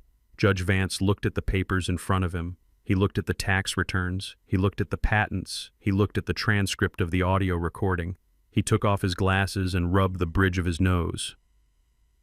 "Mr. Thorne, do you have any defense for this?" the judge asked. Thorne stood up slowly. He looked at Blake with open disgust. "Your Honor, I would like to request a recess to confer with my client regarding a change of plea." "Denied," Judge Vance said instantly. "I have heard enough. This court finds no merit in the plaintiff's claims against Mr. Freeman. The suit is dismissed with prejudice."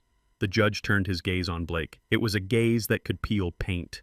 "Mr. Sterling, in my 20 years on the bench, I have seen greed and I have seen stupidity, but rarely have I seen them combined in such a spectacular fashion. You came into my courtroom seeking to use the law as a weapon against a man you tried to destroy. You thought you could manipulate this court the way you manipulated your family." The judge pressed a button on his bench. "Bailiff, take Mr. Sterling into custody." Blake's eyes went wide. "Custody for what?" "For fraud," Judge Vance said, "for filing a false police report for attempted extortion, and based on the evidence presented here today, I am referring this matter to the District Attorney's Office for immediate investigation into conspiracy to commit murder and solicitation of a capital crime." Two marshals moved toward Blake. He scrambled backward, tripping over his own chair. No, you cannot do this. I am a businessman. I have rights. Kendra, help me." He looked toward the back of the courtroom. I turned to look. Kendra was sitting in the back row. She was wearing a simple gray dress. She looked small and faded. She was crying, but she wasn't looking at Blake. She was looking at her hands. "Kendra," Blake screamed. Tell them, I didn't mean it." Kendra didn't move. She didn't speak. She just closed her eyes.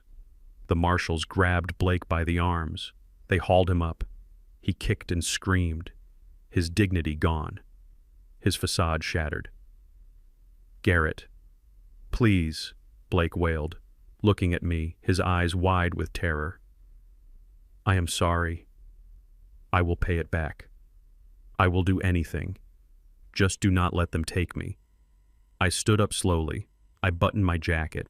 I looked him in the eye, the same way I had looked at him in the coffee shop. "You are a special person, Blake," I said. "Special people get special treatment. Welcome to the justice system." They dragged him out the side door, his screams echoing in the hallway until the heavy wood door slammed shut, cutting off the sound. The courtroom was quiet again. Judge Vance looked at me. "Mr. Freeman, I apologize that you had to endure this. The court is adjourned." I nodded to the judge. "Thank you, Your Honor." I turned to Saul. "Good work, Saul." "Just doing my job." "Garrett," Saul said, packing up his briefcase. "Lunch is on you." "Deal," I said. I walked toward the back of the courtroom. I stopped at the row where Kendra was sitting.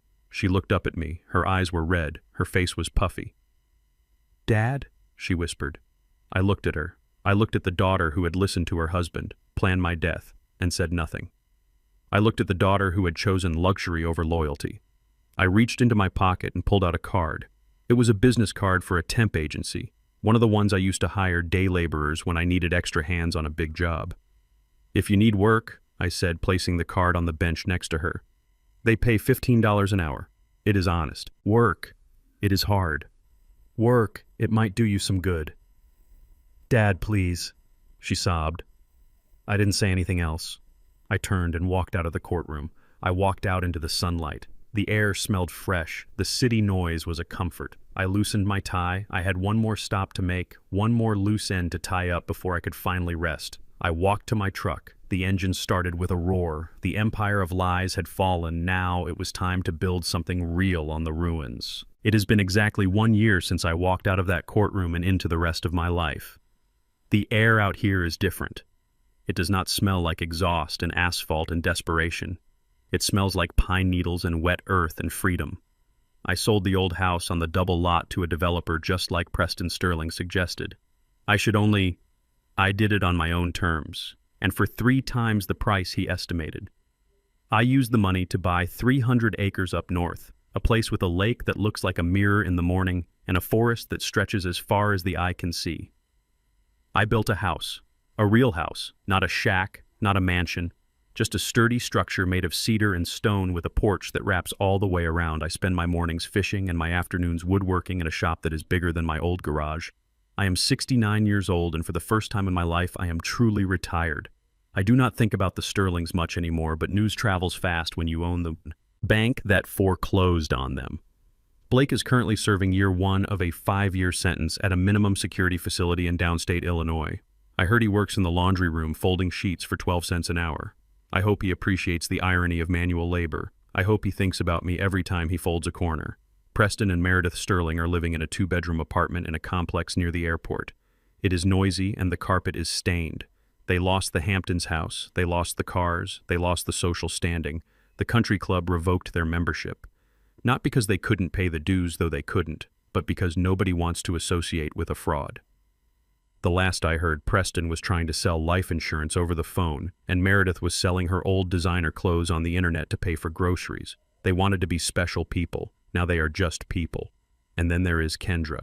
My lawyer, Saul Cohen, sends me a report every month. It is part of the court order regarding the restitution she owes me. The judge was not lenient. He ordered her to pay back $50,000 of the money she helped steal garnish directly from her wages. Kendra works at a diner on the south side. She pulls double shifts, waiting tables, serving coffee, wiping down counters. She lives in a studio apartment above a laundromat. Saul tells me she looks older, tired. She has lost the shine that expensive makeup and designer clothes used to give her. She looks like I used to look when I came home after a 16-hour shift.